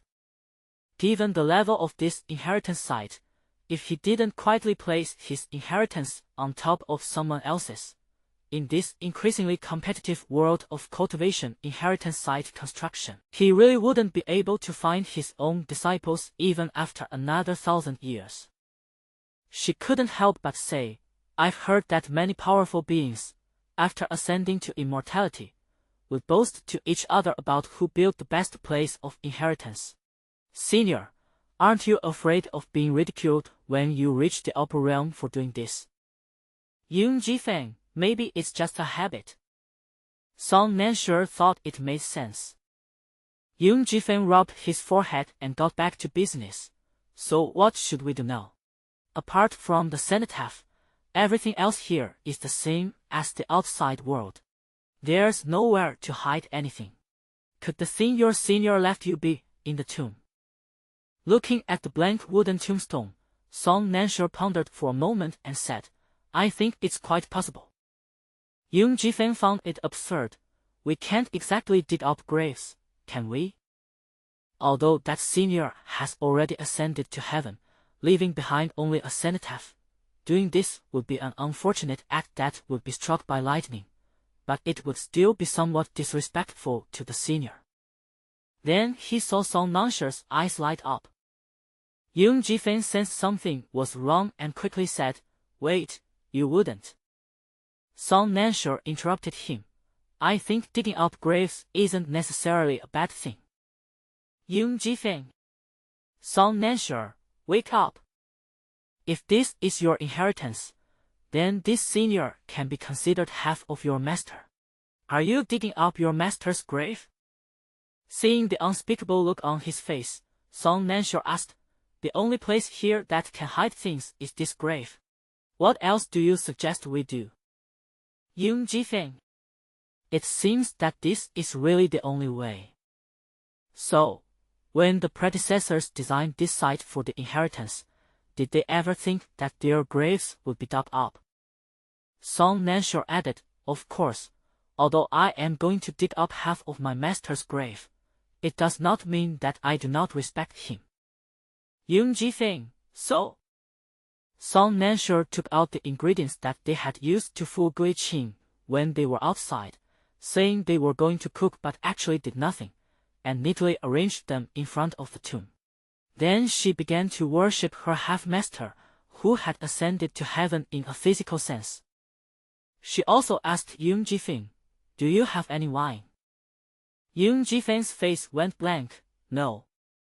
Song Nansure could only regretfully give up. After arranging the offerings, she thought for a moment and, to express her sincerity, she also placed the IOU next to the offerings, so as to tell the elder that although she was going to dig up his grave, she had helped him repay the debt. With everything ready, Song Nansure led Yoon Ji-feng to kneel down and kowtow several times, their expressions showing utmost devotion. Then he got up, pulled a shovel from his storage ring, and tossed another shovel to Yoon Ji-feng. Dig. Without the slightest hesitation. Seeing that Song Nansure had already stepped forward to dig, Yoon Ji-feng hesitated for half a second between digging and not digging, but finally went over to help Song Nansure. 2 shovels were placed on the grave, and the soil was buried very easily. However, before they could even dig up the first shovelful of soil, a furious voice came from the grave. Who's digging up my grave? Song Nansure. Yoon Ji-feng. The two of them were both stunned for a moment. Song Nanshure's expression changed drastically.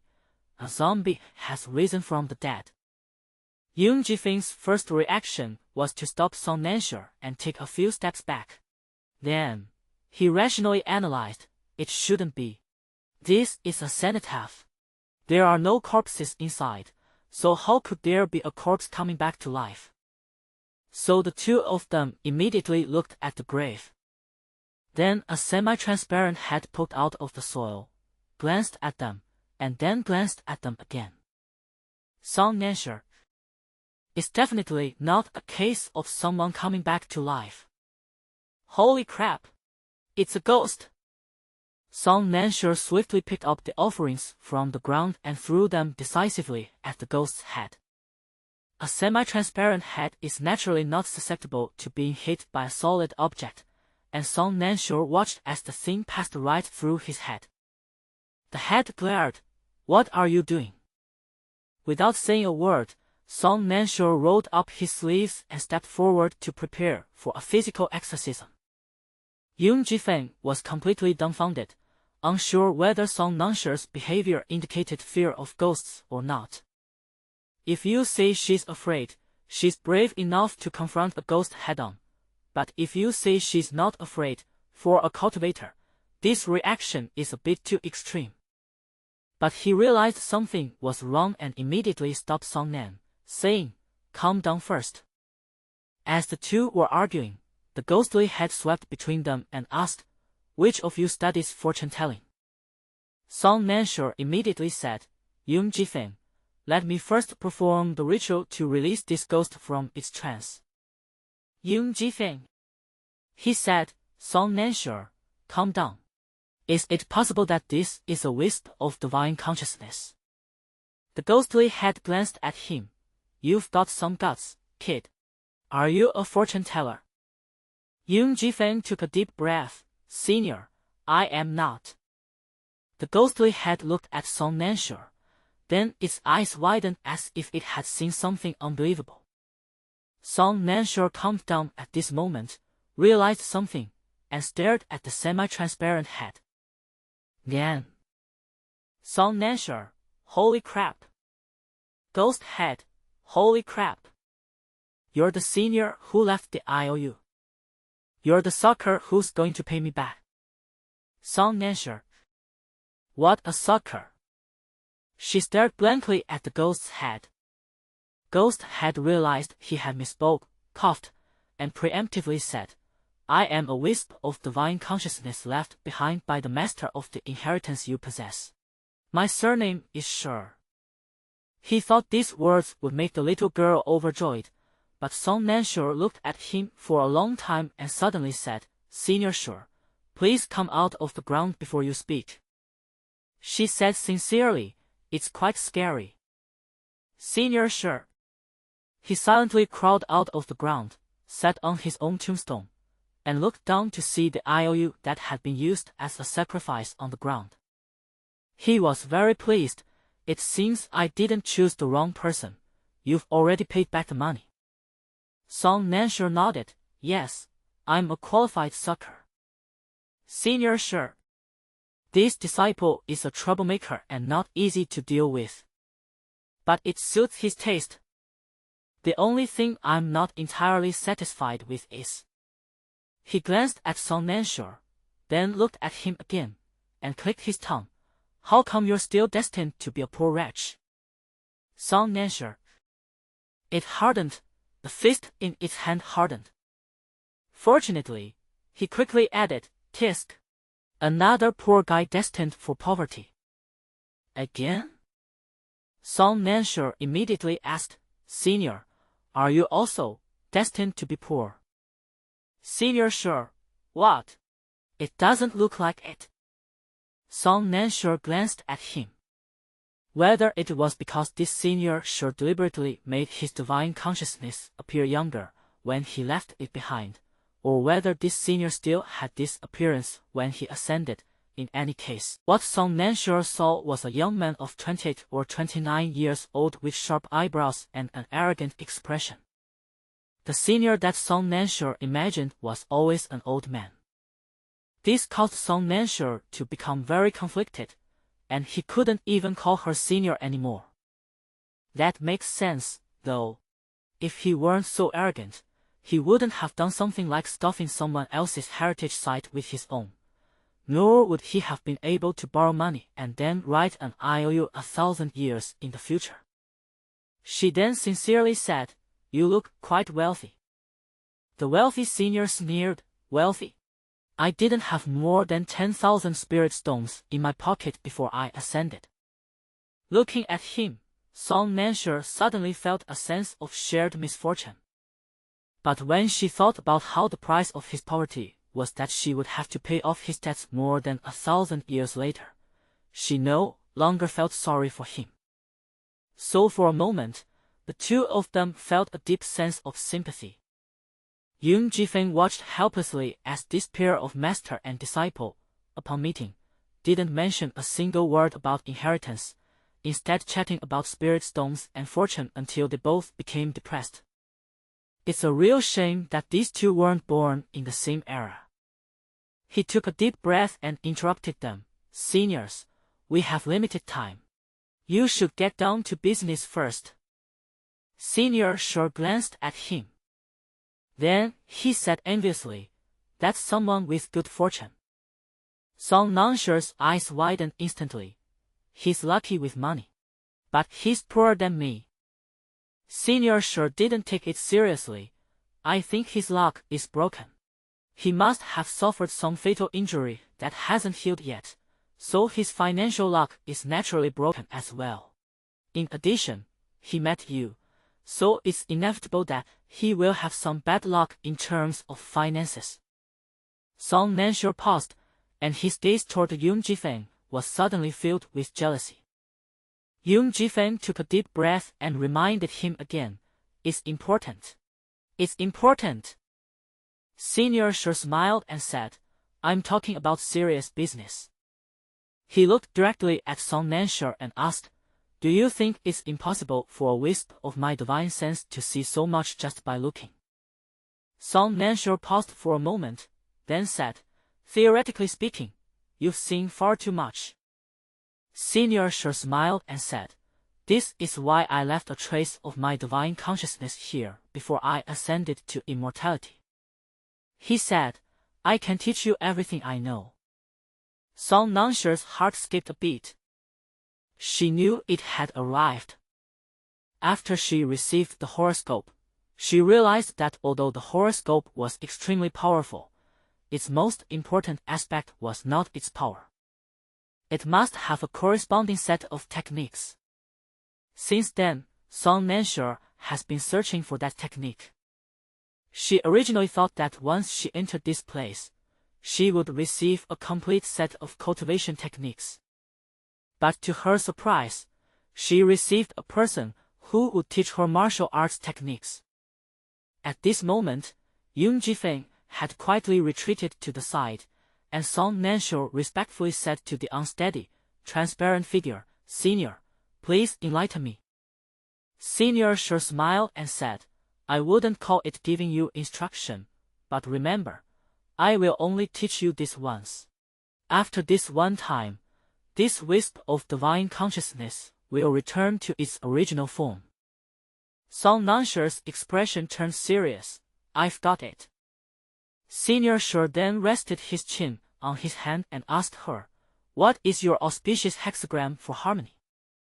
After thinking for a moment, Song Nansher took out his horoscope. Li represents fire. The wind is soon. A tiny flame and a gentle breeze spun in her palm. Senior Shore's eyes lit up. "You've already mastered 2 types of divination. That's quite impressive." Song Nansher said with shame, "It was all after I got the horoscope that I." Senior Shore waved his hand. "That's your skill too." He continued, "Each hexagram in the Bagua represents a different element, but each element is mutually exclusive. You currently only have mastered 2 hexagrams, so you may not feel anything. However, as you master more and more hexagrams, you will find it increasingly difficult to handle them skillfully. What I am going to teach you is how to master mutually exclusive hexagrams and how to handle them skillfully." Song Nansher immediately straightened his expression and waited for him to speak. However, Senior Shore did not continue speaking. Instead, he suddenly reached out and touched Song Nansher's forehead. In that instant, it was as if countless things flooded into her mind. Song Nansher's temples throbbed, feeling even more dizzy than when she had tens of thousands of books crammed into her brain in the White Wu secret realm. She felt nauseous and for a moment, overwhelmed by the massive amount of information, she almost didn't know who she was. Yoon Ji-feng immediately straightened up, but Senior Shore glared at him and then said to Song Nansher, "Calm down. I told you, I will only teach you this once. The technique I created in my life is so complex that I don't have time to teach you it bit by bit. This is the only chance for you to remember and understand as much as you can remember." Song Nansher immediately suppressed the pain that almost made her vomit, sat cross-legged on the ground in a meditation posture, and under the dual impact of her body and mind, she actually entered a meditative state. Senior Sure was taken aback for a moment, then smiled. He really is a good prospect. He looked up again and saw Yoon Ji-fin, whose hand was white from gripping the sword, yet he stubbornly refused to come over. He walked straight over and asked, "Are you this girl's boyfriend?" Yoon Ji-fin took a deep breath. "Senior, please be careful with your words." Senior Sure understood. "I get it. You want to be one, but you haven't become one yet." Yoon Ji-fin pursed his lips. Senior Sure then smiled and said, "You're very worried about her, huh? Then why didn't you go over there just now?" Yoon Ji-fin, "Because this is her destiny, and I believe in her." Senior Sure pondered this sentence for a moment, then suddenly smiled. Yoon Ji-fin only noticed at this moment that after that incident, Senior Sure's body had become much lighter. Yoon Ji-fin frowned, slightly puzzled. "Senior Sure, why are you in such a hurry?" Yes, Yoon Ji-fin sensed his impatience. In a normal inheritance, he could have left behind the cultivation method so that Song Nansure could take it back and study it slowly. But he chose this method anyway. Leaving aside how much Song Nansure could accept, just considering the matter of leaving behind one's divine consciousness, does an ascended person really not pay any price for forcibly leaving their divine consciousness in the mortal world? Senior Sure replied, "There's no rush." He said meaningfully, "It's not that I have to do this, but that I have to. I need to find a successor for my skills, but I can't let them remain in the world in black and white. Why can't it be written down in black and white and left in the world? Is it because he's afraid that people he doesn't like will learn it?" Yoon Ji-fin suddenly remembered Gui Qing. Senior Sure interrupted his train of thought with a smile. "All right, this is not something you need to know." Yoon Ji-fin paused for a moment, then didn't ask any more questions. Senior Sure instead asked, "Are you the prodigy of the Yoon family?" Yoon Ji-fin paused for a moment, then nodded. The Yoon family has been a prominent family for over 1,000 years, so it's not surprising that Senior Sure knows this. Senior Sure sighed. "The Yoon family has produced another prodigy, but this prodigy of yours?" Yoon Ji-fin said frankly, "I'm being hunted down by the Yoon family." Senior Sure didn't ask him why he was being hunted down. He just sneered, "The Yoon family's time to come is up." Yoon Ji-fin remained silent. Silence fell between the two. Yoon Ji-fin just kept staring at Song Nansure. After an unknown amount of time, Song Nansure stirred. Yoon Ji-fin immediately stepped forward, followed by Senior Sure. Song Nansure opened his eyes in a daze. The two spoke at the same time. "Yoon Ji-fin, how are you?" "Senior Sure, how much of it did you remember?" Song Nansure said first, "I'm fine." He then looked at Senior Sure, raised an eyebrow and said, "I don't understand much yet, but I've engraved them all into my sea of consciousness." Senior Sure, "Not a single word different." Song Nansure, "Not a single word is different." Senior Sure smiled and said, "I didn't expect you to have some skill." He jumped onto the tombstone in high spirits and said, "You remember very quickly, so I still have some time to explain it to you. You can ask me any questions you don't understand now." Song Nansure immediately asked, "Anything is fine." Senior Stone, "Anything is fine." Yoon Ji-fin suddenly sensed something was wrong and immediately looked at Song Nansure. Then Song Nansure asked, "Senior, you don't have any IOUs for me to inherit this time, right?" Senior Stone stumbled and fell off the stone tablet. He was furious. "No.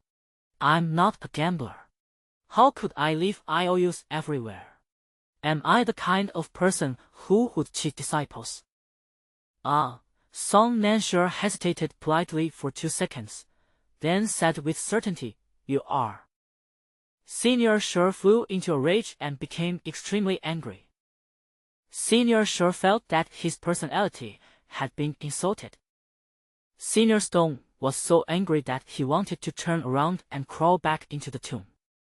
He stiffened his neck and said to Song Nansure, "I said no, and that's final. I may have been poor all my life, but I was poor in spirit. I was poor in integrity." Song Nansure stared at him sharply, making Senior Sure feel extremely uncomfortable. Then she suddenly said, "Actually, you can't borrow any money, can you?" Senior Sure was shocked and blurted out, "Holy crap, how did you know?" Then he realized he had let something slip, so he immediately shut up, looking at the sky and the ground, but not at Song Nansure. Song Nansure smiled slightly. Putting yourself in someone else's shoes, if you know perfectly well that the other person is a penniless person who will never be able to repay the money in their lifetime, then you would be a complete fool to lend them the money. For example, the Yi family, who were notorious for being taken advantage of. Oh, now, more than 1,000 years later, the burden of this sucker has shifted to Song Nansure, who is repaying the debt. She glanced meaningfully at the IOU on the ground. Senior Sure immediately stepped forward and blocked the IOU, saying righteously, "If it weren't for this IOU, would you have been able to come to Zhongrou? If you hadn't come to Zhongrou, would you have been able to find this place? This is all a test I gave you. This is my good intention." Song Nansure believed him for a fool. Although they had only met briefly, Song Nansure had a strange feeling that if 5 parts of what this senior meant were true, then the remaining 5 parts were simply about finding a sucker to help pay off the debt. Or perhaps, it can be the other way around. Find a sucker to help pay off the debt, and incidentally pass on the inheritance. He genuinely had good intentions in leaving behind a legacy, but he also genuinely had good intentions in trying to find someone to repay the money. There is no conflict. Thinking about it, Song Nansure suddenly realized that this senior was quite to his liking. She thought for a moment, then suddenly said, "The Yi family, oh, that is, the Sheng family back then. They once told me that when their ancestor was at a loss because of the problem with the cultivation method, it was your arrival that solved the Sheng family's urgent problem." Senior Sure thought this was Song Nansure giving him a way out, and a smug look immediately appeared on his face. He said, "They changed their surname to Yi afterward. They know how to be pragmatic. Given the stubbornness of those big families back then, I thought the Sheng family would rather die than change their surname." He added, "That old man from the Sheng family is a clever one." Song Nansure immediately said, "That's right. The current descendants of the Yi family told me that if it weren't for this, the Yi family's ancestors would have almost kicked you out as a conman trying to freeload." Senior Sure. He flew into a rage. "He's talking nonsense. Where did this junior come from? Utter rubbish. Do you think I'm some kind of freeloader? Back then, it was the Sheng family who begged me to come to their door." He immediately asked, "What's the young man's name?" Song Nansure immediately said, "The Yi family now only has 2 brothers left, the elder brother Yi Qinzhou and the younger brother Yi Lihou. Yi Lihou is quite healthy, but Yi Qinzhou's health is not good. He coughs up blood frequently, although he acts as if this illness has no effect on him, but..." She paused for a moment, then said, "I think the effects of that technique are still on him." Senior Sure only asked for a name, but Song Nansure gave such a detailed answer that Senior Sure couldn't help but narrow his eyes. Before he could speak, Song Nansure took a step back, bowed to him, and said, "This junior is being presumptuous and would like to ask the senior to tell me whether the Yi family's misfortune was due to their cultivation technique or something else." Senior Sure stared at her intently. Song Nansher's expression remained unchanged. Senior Sher suddenly said, "Song girl, after I pass on the cultivation technique to you, this wisp of divine consciousness will not be able to stay in the mortal world for long and may disappear at any time. During this last period, I can answer your questions and teach you. Are you sure you want to use this opportunity on someone you have not known for very long?" Song Nansher simply smiled and said, "Please enlighten me, Senior." Senior Sher looked at her for a moment, and seeing that she showed no intention of changing her mind, he suddenly smiled and said, "She suits my taste." Then he slowly said, "Was the Sheng family's misfortune due to their cultivation techniques?" "Of course not." Song Nansher and Yun Jifeng raised their heads at the same time. Senior Sher said, "No matter how powerful a cultivation technique is, a flawed technique will only ruin a generation. Once they realize something is wrong and change their technique, they will naturally not repeat the same mistake. But the problem is that since then, the Sheng family has been unable to practice any other techniques." Song Nansher immediately replied, "Yes, Yi Qingzhou said the same thing." Senior Sher, "So they can only practice this life-consuming quick success method generation after generation, and each generation will die young. You said that the Yi family now only has 2 brothers left.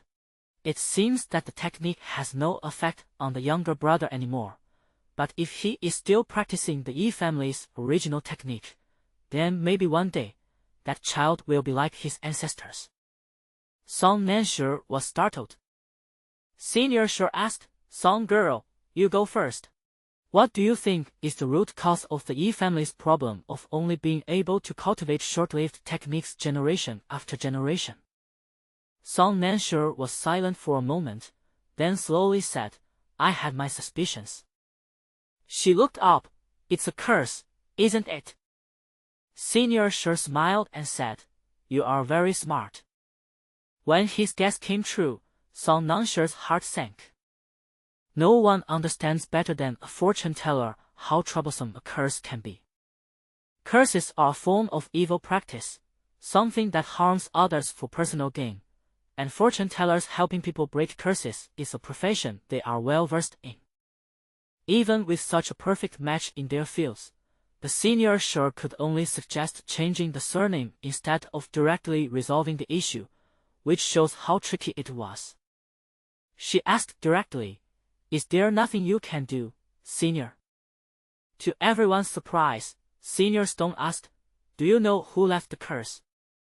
Song Nansher paused for a moment, then suddenly said, "Yi Qingzhou said that the technique was modified by a disciple of the Sheng family, who was exceptionally talented." Senior Sher then laughed and said, "The Sheng family's misfortune is entirely due to the greed of that ancestor of the Sheng family. When that disciple offered him the modified cultivation technique, he may not have been unaware that the technique had problems, but he was too eager for the Sheng family to rise, so he accepted the technique. And that disciple was the one who tampered with the technique and left a bloodline curse." Bloodline curse. Song Nansher suddenly understood why even Senior Sher was powerless back then. He uses his own bloodline as a catalyst to curse all those connected by blood. Unless that lineage is wiped out, the curse will remain in the bloodline forever, and no amount of extraordinary means can undo it. But those who are connected by blood also include the person who cast the curse. Is he also not planning to live? This is no longer just harming others for personal gain, it's harming others without benefiting himself. What deep-seated hatred could there be? No wonder Senior Sher made them change their surnames. Changing one's surname cannot diminish one's bloodline, but it can eliminate the influence of each generation. Song Nansher murmured, "What deep-seated hatred does that disciple have with his family?" Senior Sher said calmly, "Sometimes there isn't necessarily a reason for doing these things. Enough power can bring about enough madness." His words were cryptic, and Song Nansher couldn't help but ask, "Does the senior know the inside story?"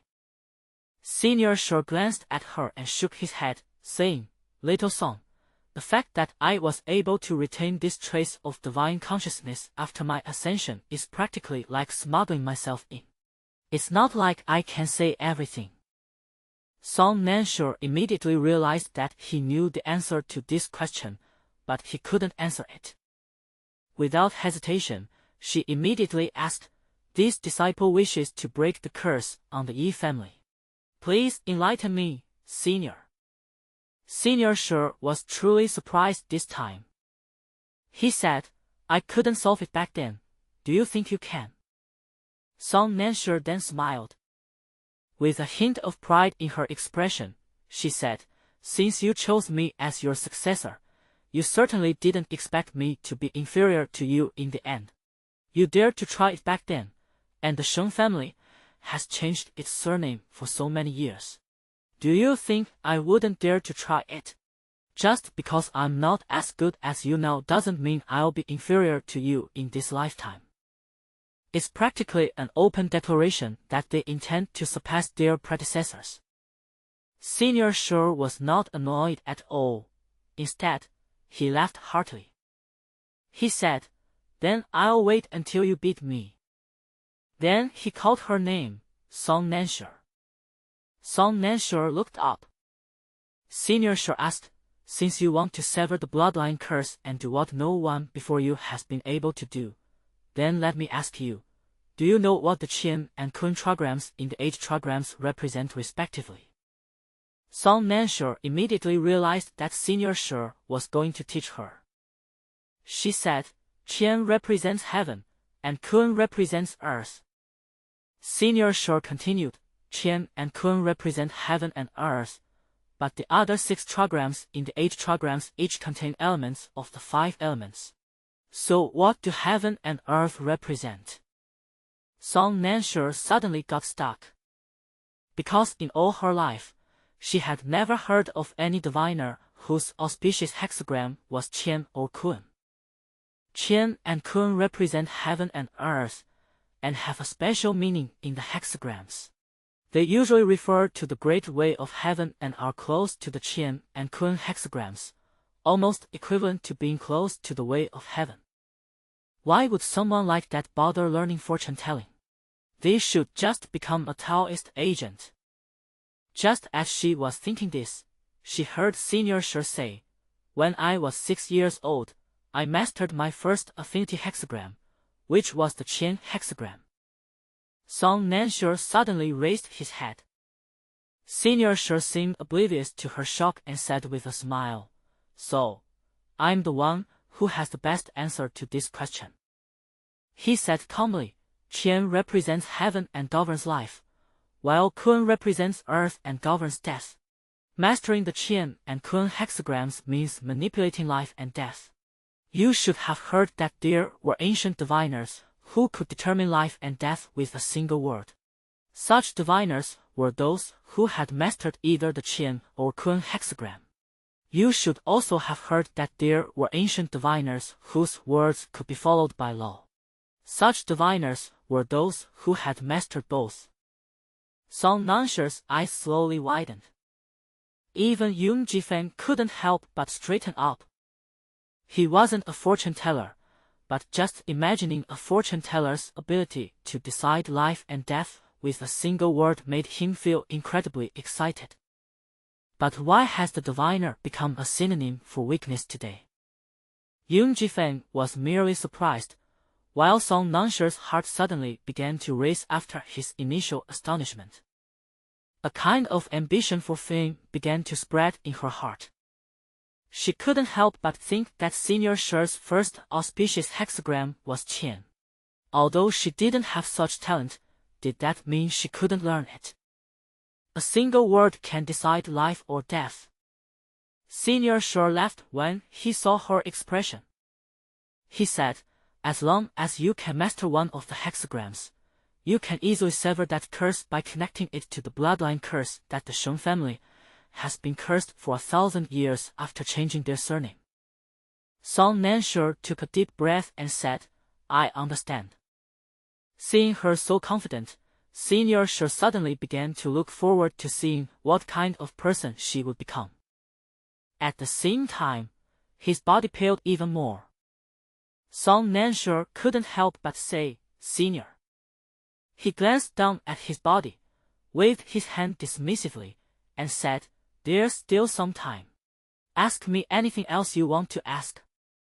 Song Nansure composed himself, thought for a moment, and suddenly asked, "Senior, do you know someone named Gui Qing?" He paused for a moment, then continued, "Of course, it could also be called cassia seed, or it could be neither of those names, but this person has two incarnations with this name." Song Nansure had already guessed when he came in. Zhu Mingzi is someone's external incarnation, and Gui Qing, who values this inheritance as much as Zhu Mingzi, is very likely to have the same identity as him. Does Senior Sure know of such a person who is going to great lengths to obtain his inheritance, and who seems to know a great deal about it? But to her surprise, after she asked the question, Senior Sure simply smiled. He said, "Song girl, I've said before, I can't say everything." "Okay, so I guess I can't say this either." She then said directly, "Then this disciple has nothing more to ask." Senior Sure asked in surprise, "You've absorbed so many classic texts at once. Isn't there anything you don't understand?" Song Nansure laughed and said, "Senior has already explained the mysteries of the Qian and Kun hexagrams to me. If I still need someone to break down and explain the techniques to me, then Senior should hurry up and take back the inheritance and find someone with talent." Despite her arrogance, Senior Sure laughed heartily. He said, "You're really to my liking, girl. All right, since you have nothing else to ask, I can grant you one more reasonable request with the remaining power of my divine consciousness." Before Song Nansure spoke, he reminded him, "You should think this through carefully. This is your last request. After this, unless you ascend to immortality, you will never see me again." Song Nansure couldn't help but ponder.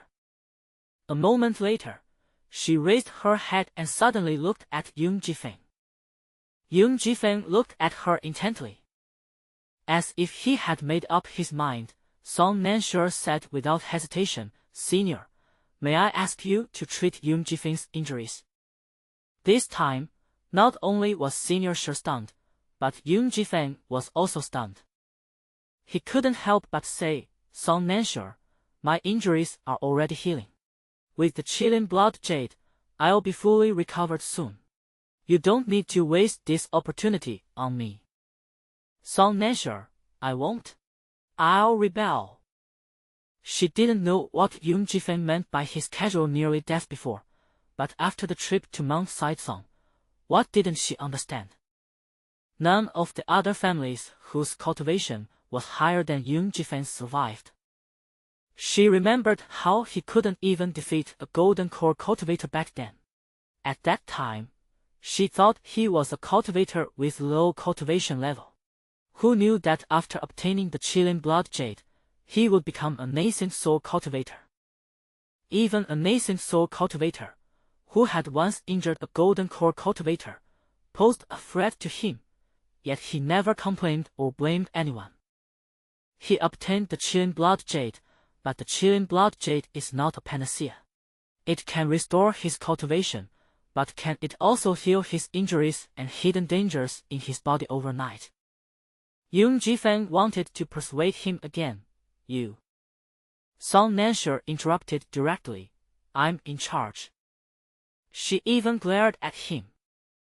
Yung Jifeng's words caught in his throat. He looked at her, his heart pounding. He still managed to say with difficulty, "You don't have to do this." Song Nansure turned to Senior Sure and said, "Please make a move, Senior." Senior Sure watched their struggle with great interest, then asked, "Have you reached an agreement?" Song Nansure glanced at him again and said, "I'm the one who decides." Senior Sure, TSK TSK TSK. Song Nansure had no idea what he was twitching about. He said, "Okay." Then he stepped forward, pressed down on Yoon Ji-feng, who was about to say something more, and praised, "His bloodline of the Qilin is really rich enough. It's comparable to that of his ancestor." He exerted force immediately, and before he could react, the transparent hand seemed to suddenly become physical, directly pressing his nascent soul stage strength to the ground. The next moment, a vibrant power surged into his body. Senior Shi said, "Qian represents heaven. Qian represents heaven and governs life." Song Nanshe couldn't see the extent of Yoon Ji-feng's physical or internal injuries, but she could sense that Yoon Ji-feng's vitality was rapidly surging. He closed his eyes, seemingly in a meditative state, his expression indeed more peaceful than ever before. Song Nanshe was stunned for a moment, unsure whether he was marveling at this miracle or something else. Senior Shi then waved his hand in front of her eyes and said, "Snap out of it." When Song Nanshe looked up, he saw Senior Shi, whose face was so faint it was almost completely transparent. He said, "I'm leaving soon." Then he winked quietly and said, "But before that kid surnamed Yoon wakes up, I can tell you something in secret." Song Nanshe couldn't help but find it strange. "Why do you have to tell Yoon Ji-feng behind his back?" Then Senior Shi quietly approached.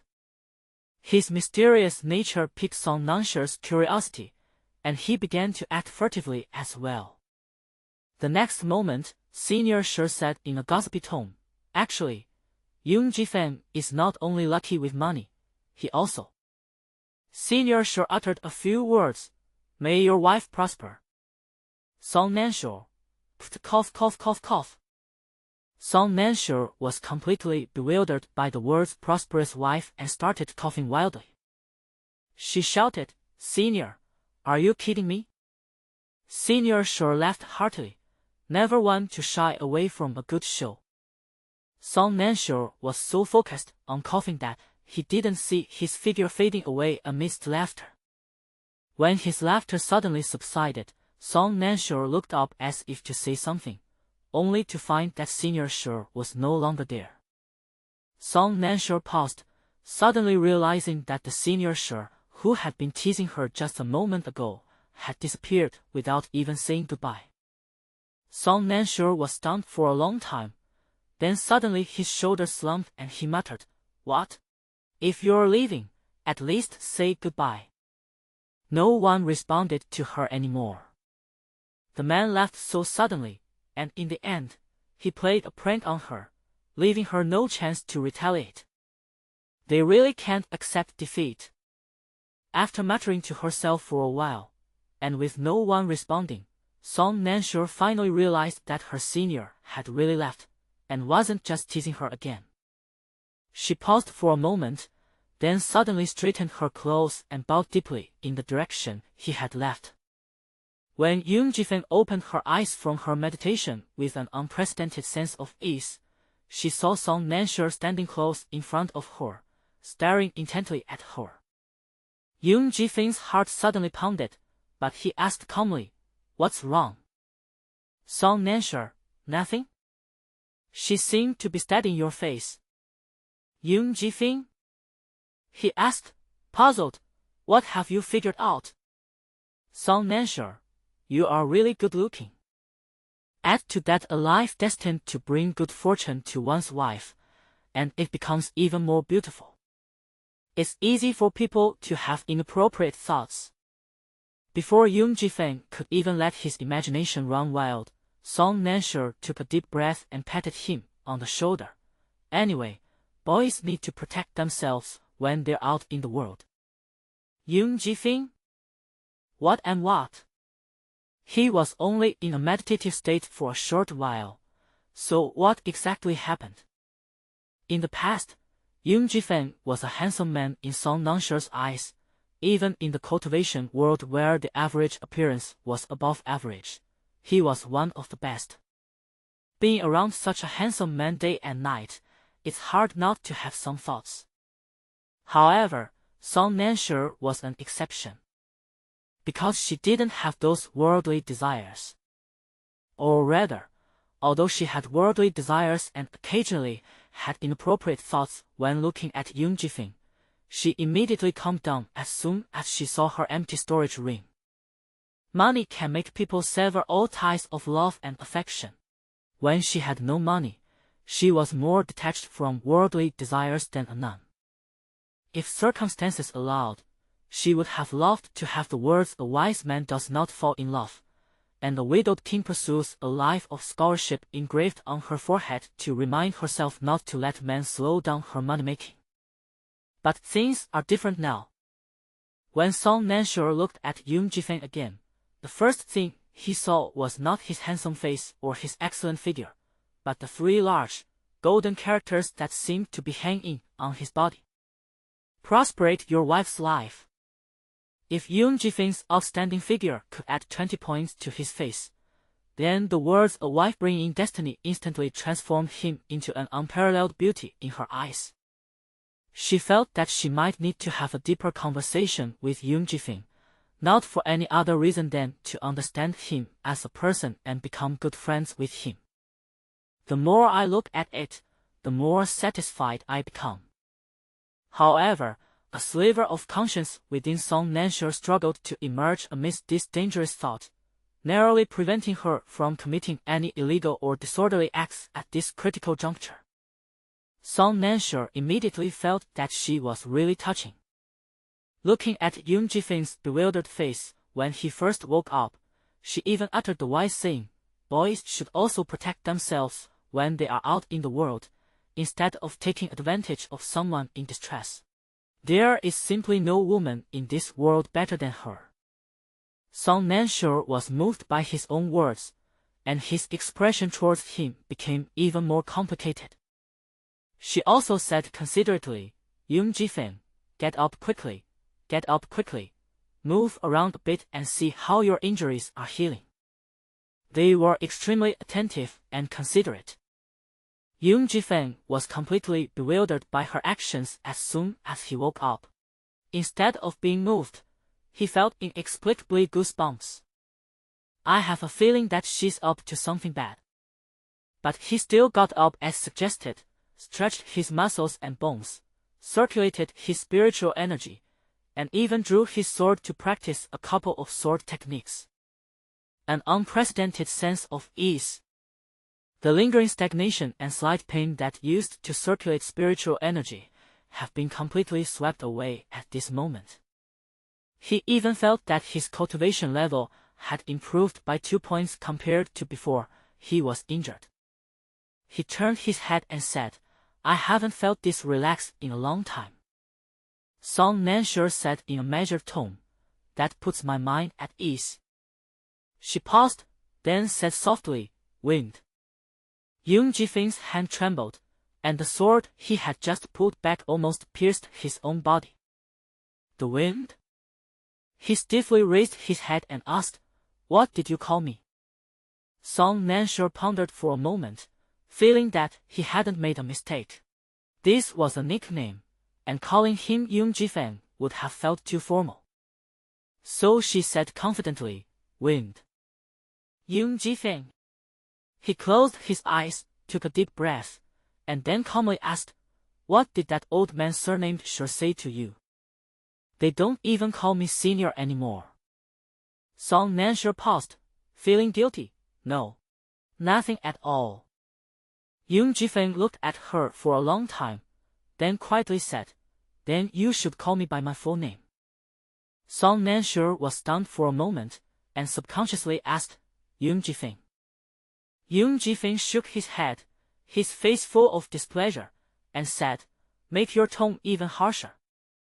Song Nansure: "I've never seen such an outrageous request in my life." But Yoon Ji-fin said sincerely, "Be a little fiercer, or I'll be scared." Song Nansure: "She was furious, Yoon Ji-fin." Yoon Ji-fin's expression immediately relaxed, and he breathed a sigh of relief. Seeing this, Song Nansure laughed in exasperation. "I'm concerned about you, and you don't even appreciate it. did your physical injuries heal and then your brain got damaged? Upon hearing this, Yoon Ji-Feng's expression immediately became even more serene, as if he thought this was the right way to speak. Song Nansher.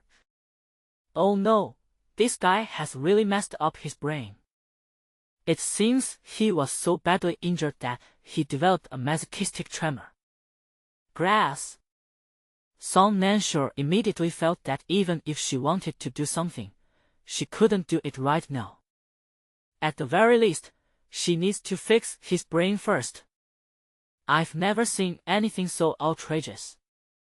At this moment, Yoon Ji-Feng still didn't know what he had missed. All he knew was that Song Nansher, the one who had made his heart flutter, had returned. Even the fiercest person is so cute. The two people had different thoughts. But just looking at their mental activity, none of them are mentally sound. The mentally unstable Yoon Ji-Feng looked around the cave twice, trying to find Senior Sure, the culprit, but couldn't see him for a while. After a pause, he asked in confusion, "Where is Senior Sure?" Song Nansher said expressionlessly, "I'm leaving." Yoon Ji-Feng was surprised that he left so soon. After a pause, he said with a touch of melancholy, "I didn't even have a chance to thank him." Song Nansher, however, was quite open-minded. "It's all right. We'll meet again when we've both ascended to immortality." Instead, she looked at the stone tablet in front of the cenotaph and said slowly, "Now the most important thing is that since Senior Sure has already left, we should go out." But when they came in, that scoundrel Gui Qing had brought a whole flock of pheasants waiting outside. She turned to ask, "With your current strength, can you hold off Gui Qing?" Yoon Ji-Feng immediately laughed. "I don't know how strong his true form is, but if it's just him, then it's more than just holding them off." Song Nansher breathed a sigh of relief. If Yoon Ji-Feng can deal with Gui Qing, then the next challenge will be the most difficult one. A bird with a long tail. At this moment, Yoon Ji-Feng hesitated and said, "Then what about you? Once you go out, you will definitely become a thorn in Gui Qing's side, a living target, you." "It doesn't matter," Song Nansher said directly. She pulled out a prayer mat from somewhere, sat cross-legged, and assumed a meditative posture, saying, "So before we go out, we need you to protect me. I'll form a core first." Outside the cave at this moment, Gui Qing stood expressionless at the cave entrance, and it was unclear how long he had been guarding it.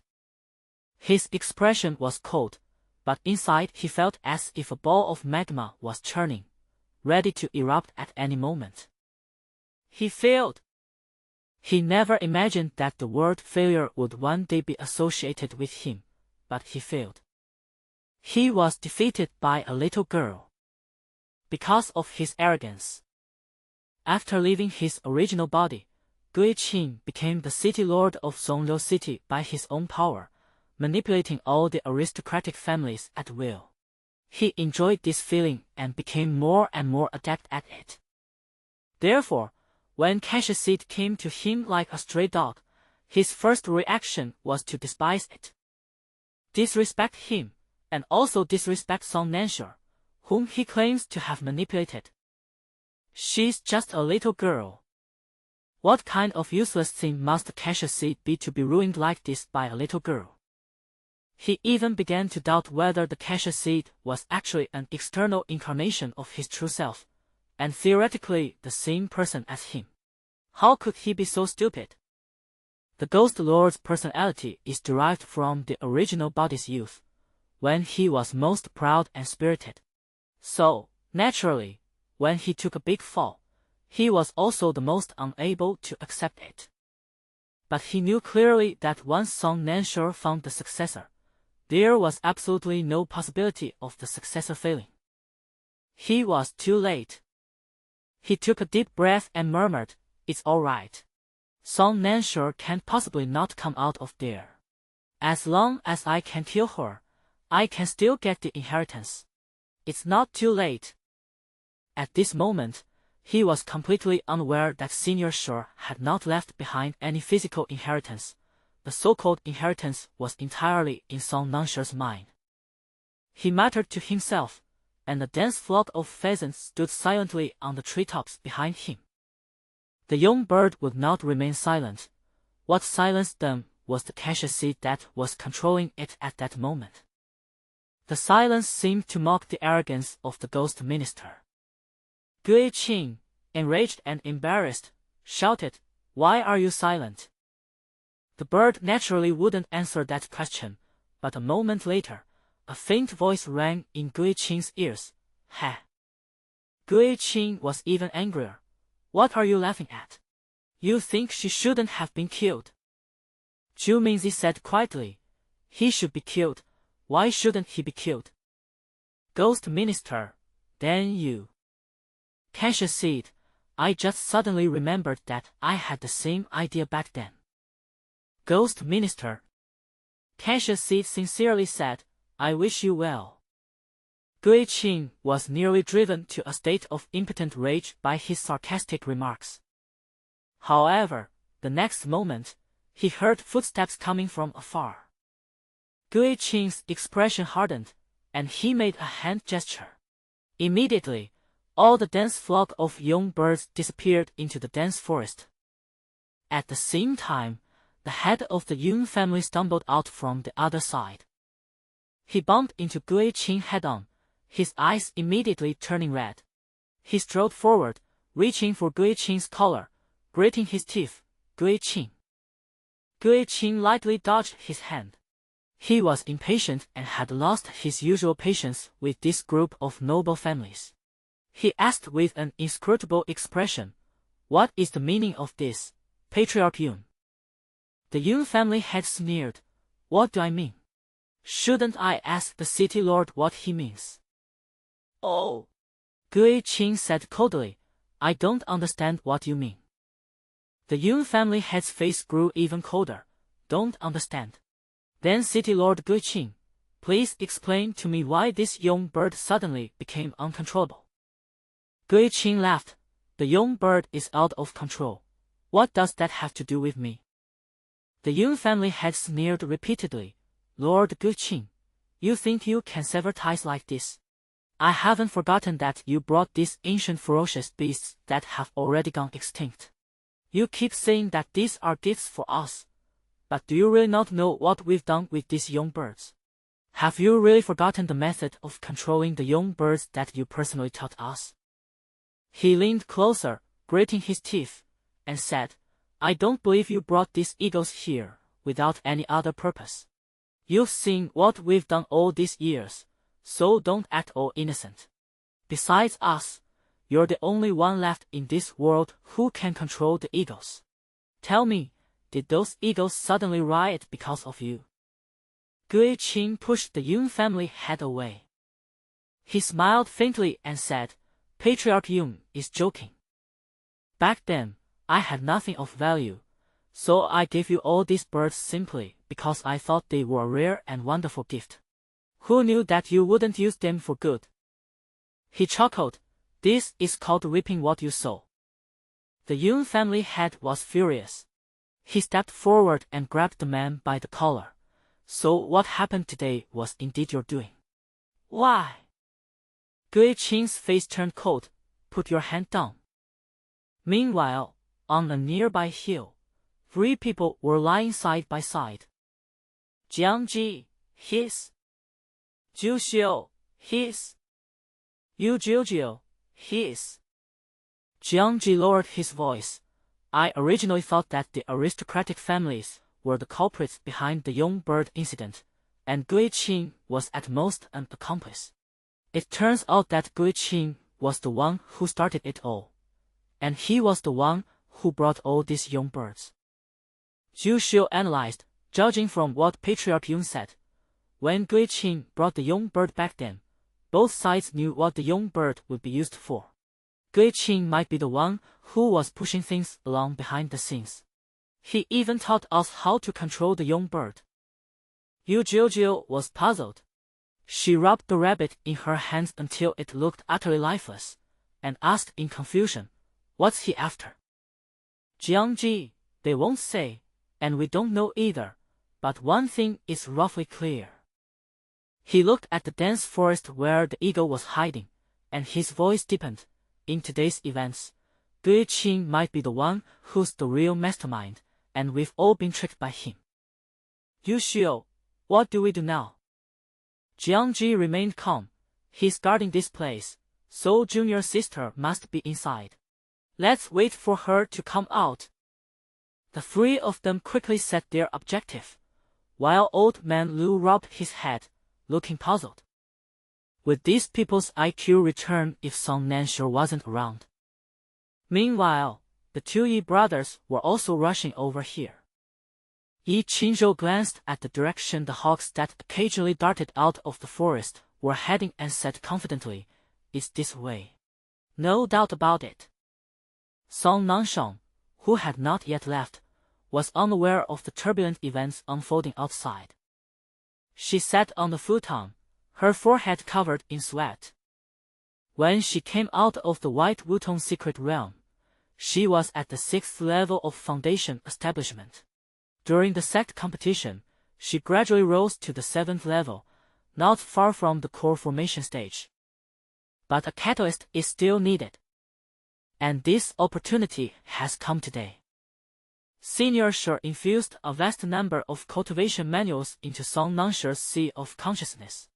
Song Nanshure knew that if she couldn't remember them, she would never have a second chance to learn them in this lifetime, so she almost recklessly engraved everything into her sea of consciousness. When she woke up, she found that after this ordeal, her cultivation level had risen directly to the 9th level. He was just one step away from truly reaching the core formation stage.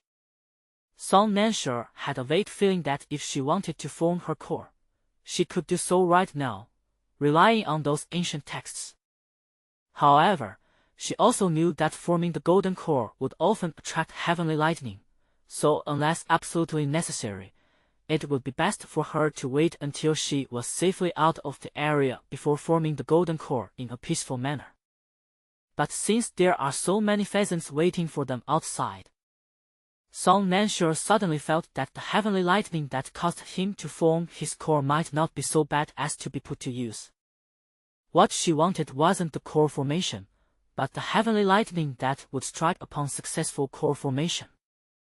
Therefore, she not only needs to form her core, but also needs to control her cultivation at the critical point of core formation during her breakthrough, and then leave the tribulation lightning to the Yangniu after she leaves.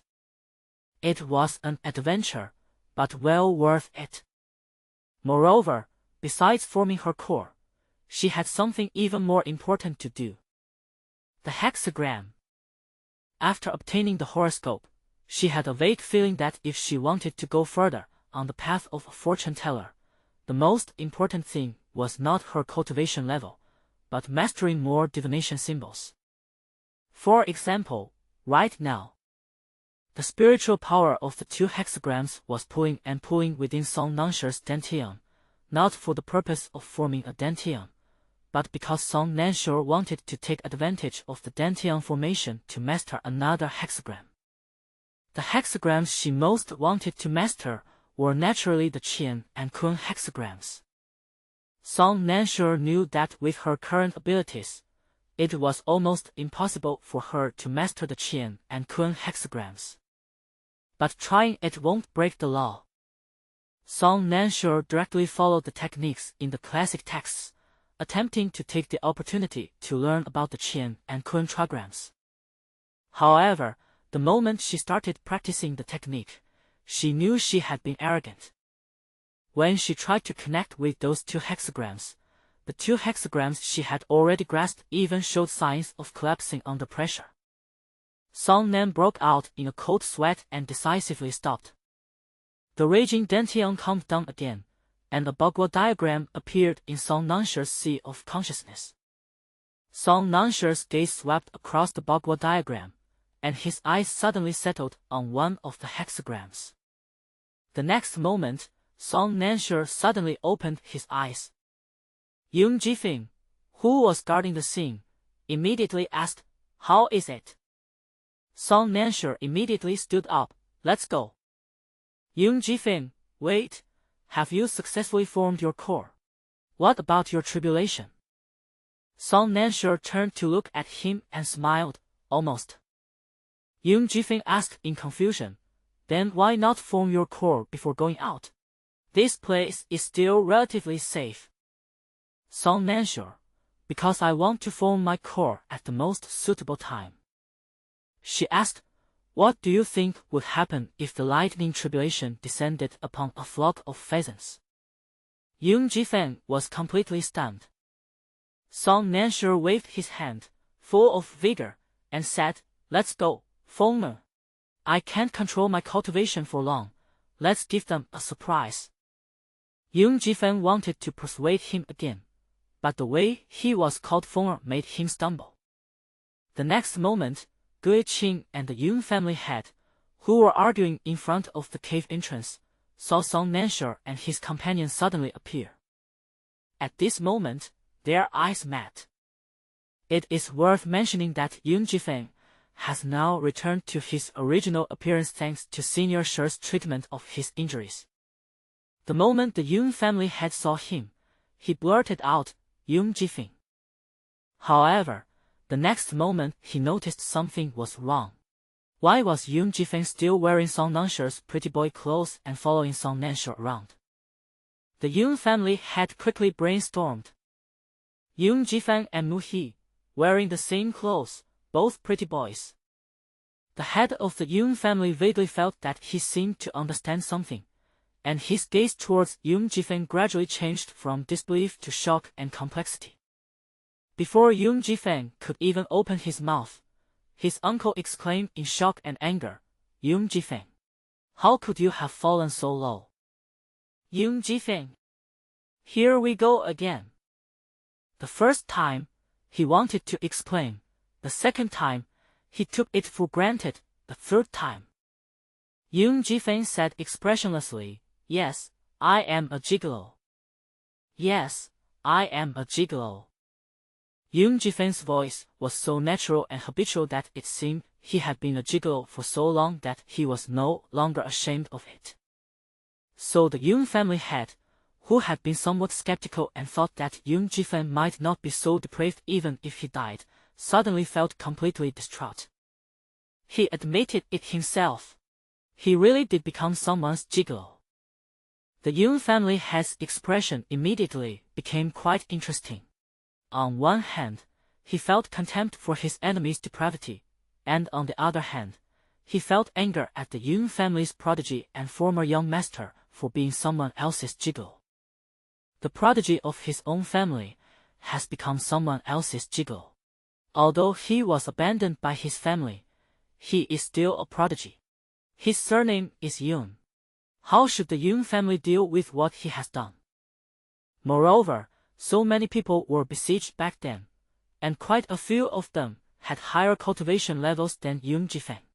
They all died, but only Young Jifeng survived. Furthermore, the Young family's repeated pursuit failed. The various aristocratic families must have watched the Young family make a fool of themselves in the open and in the dark. And Young Jifeng, who was such a troublesome person for their family, actually turned around and became someone else's gigolo. The head of the Young family found it unacceptable.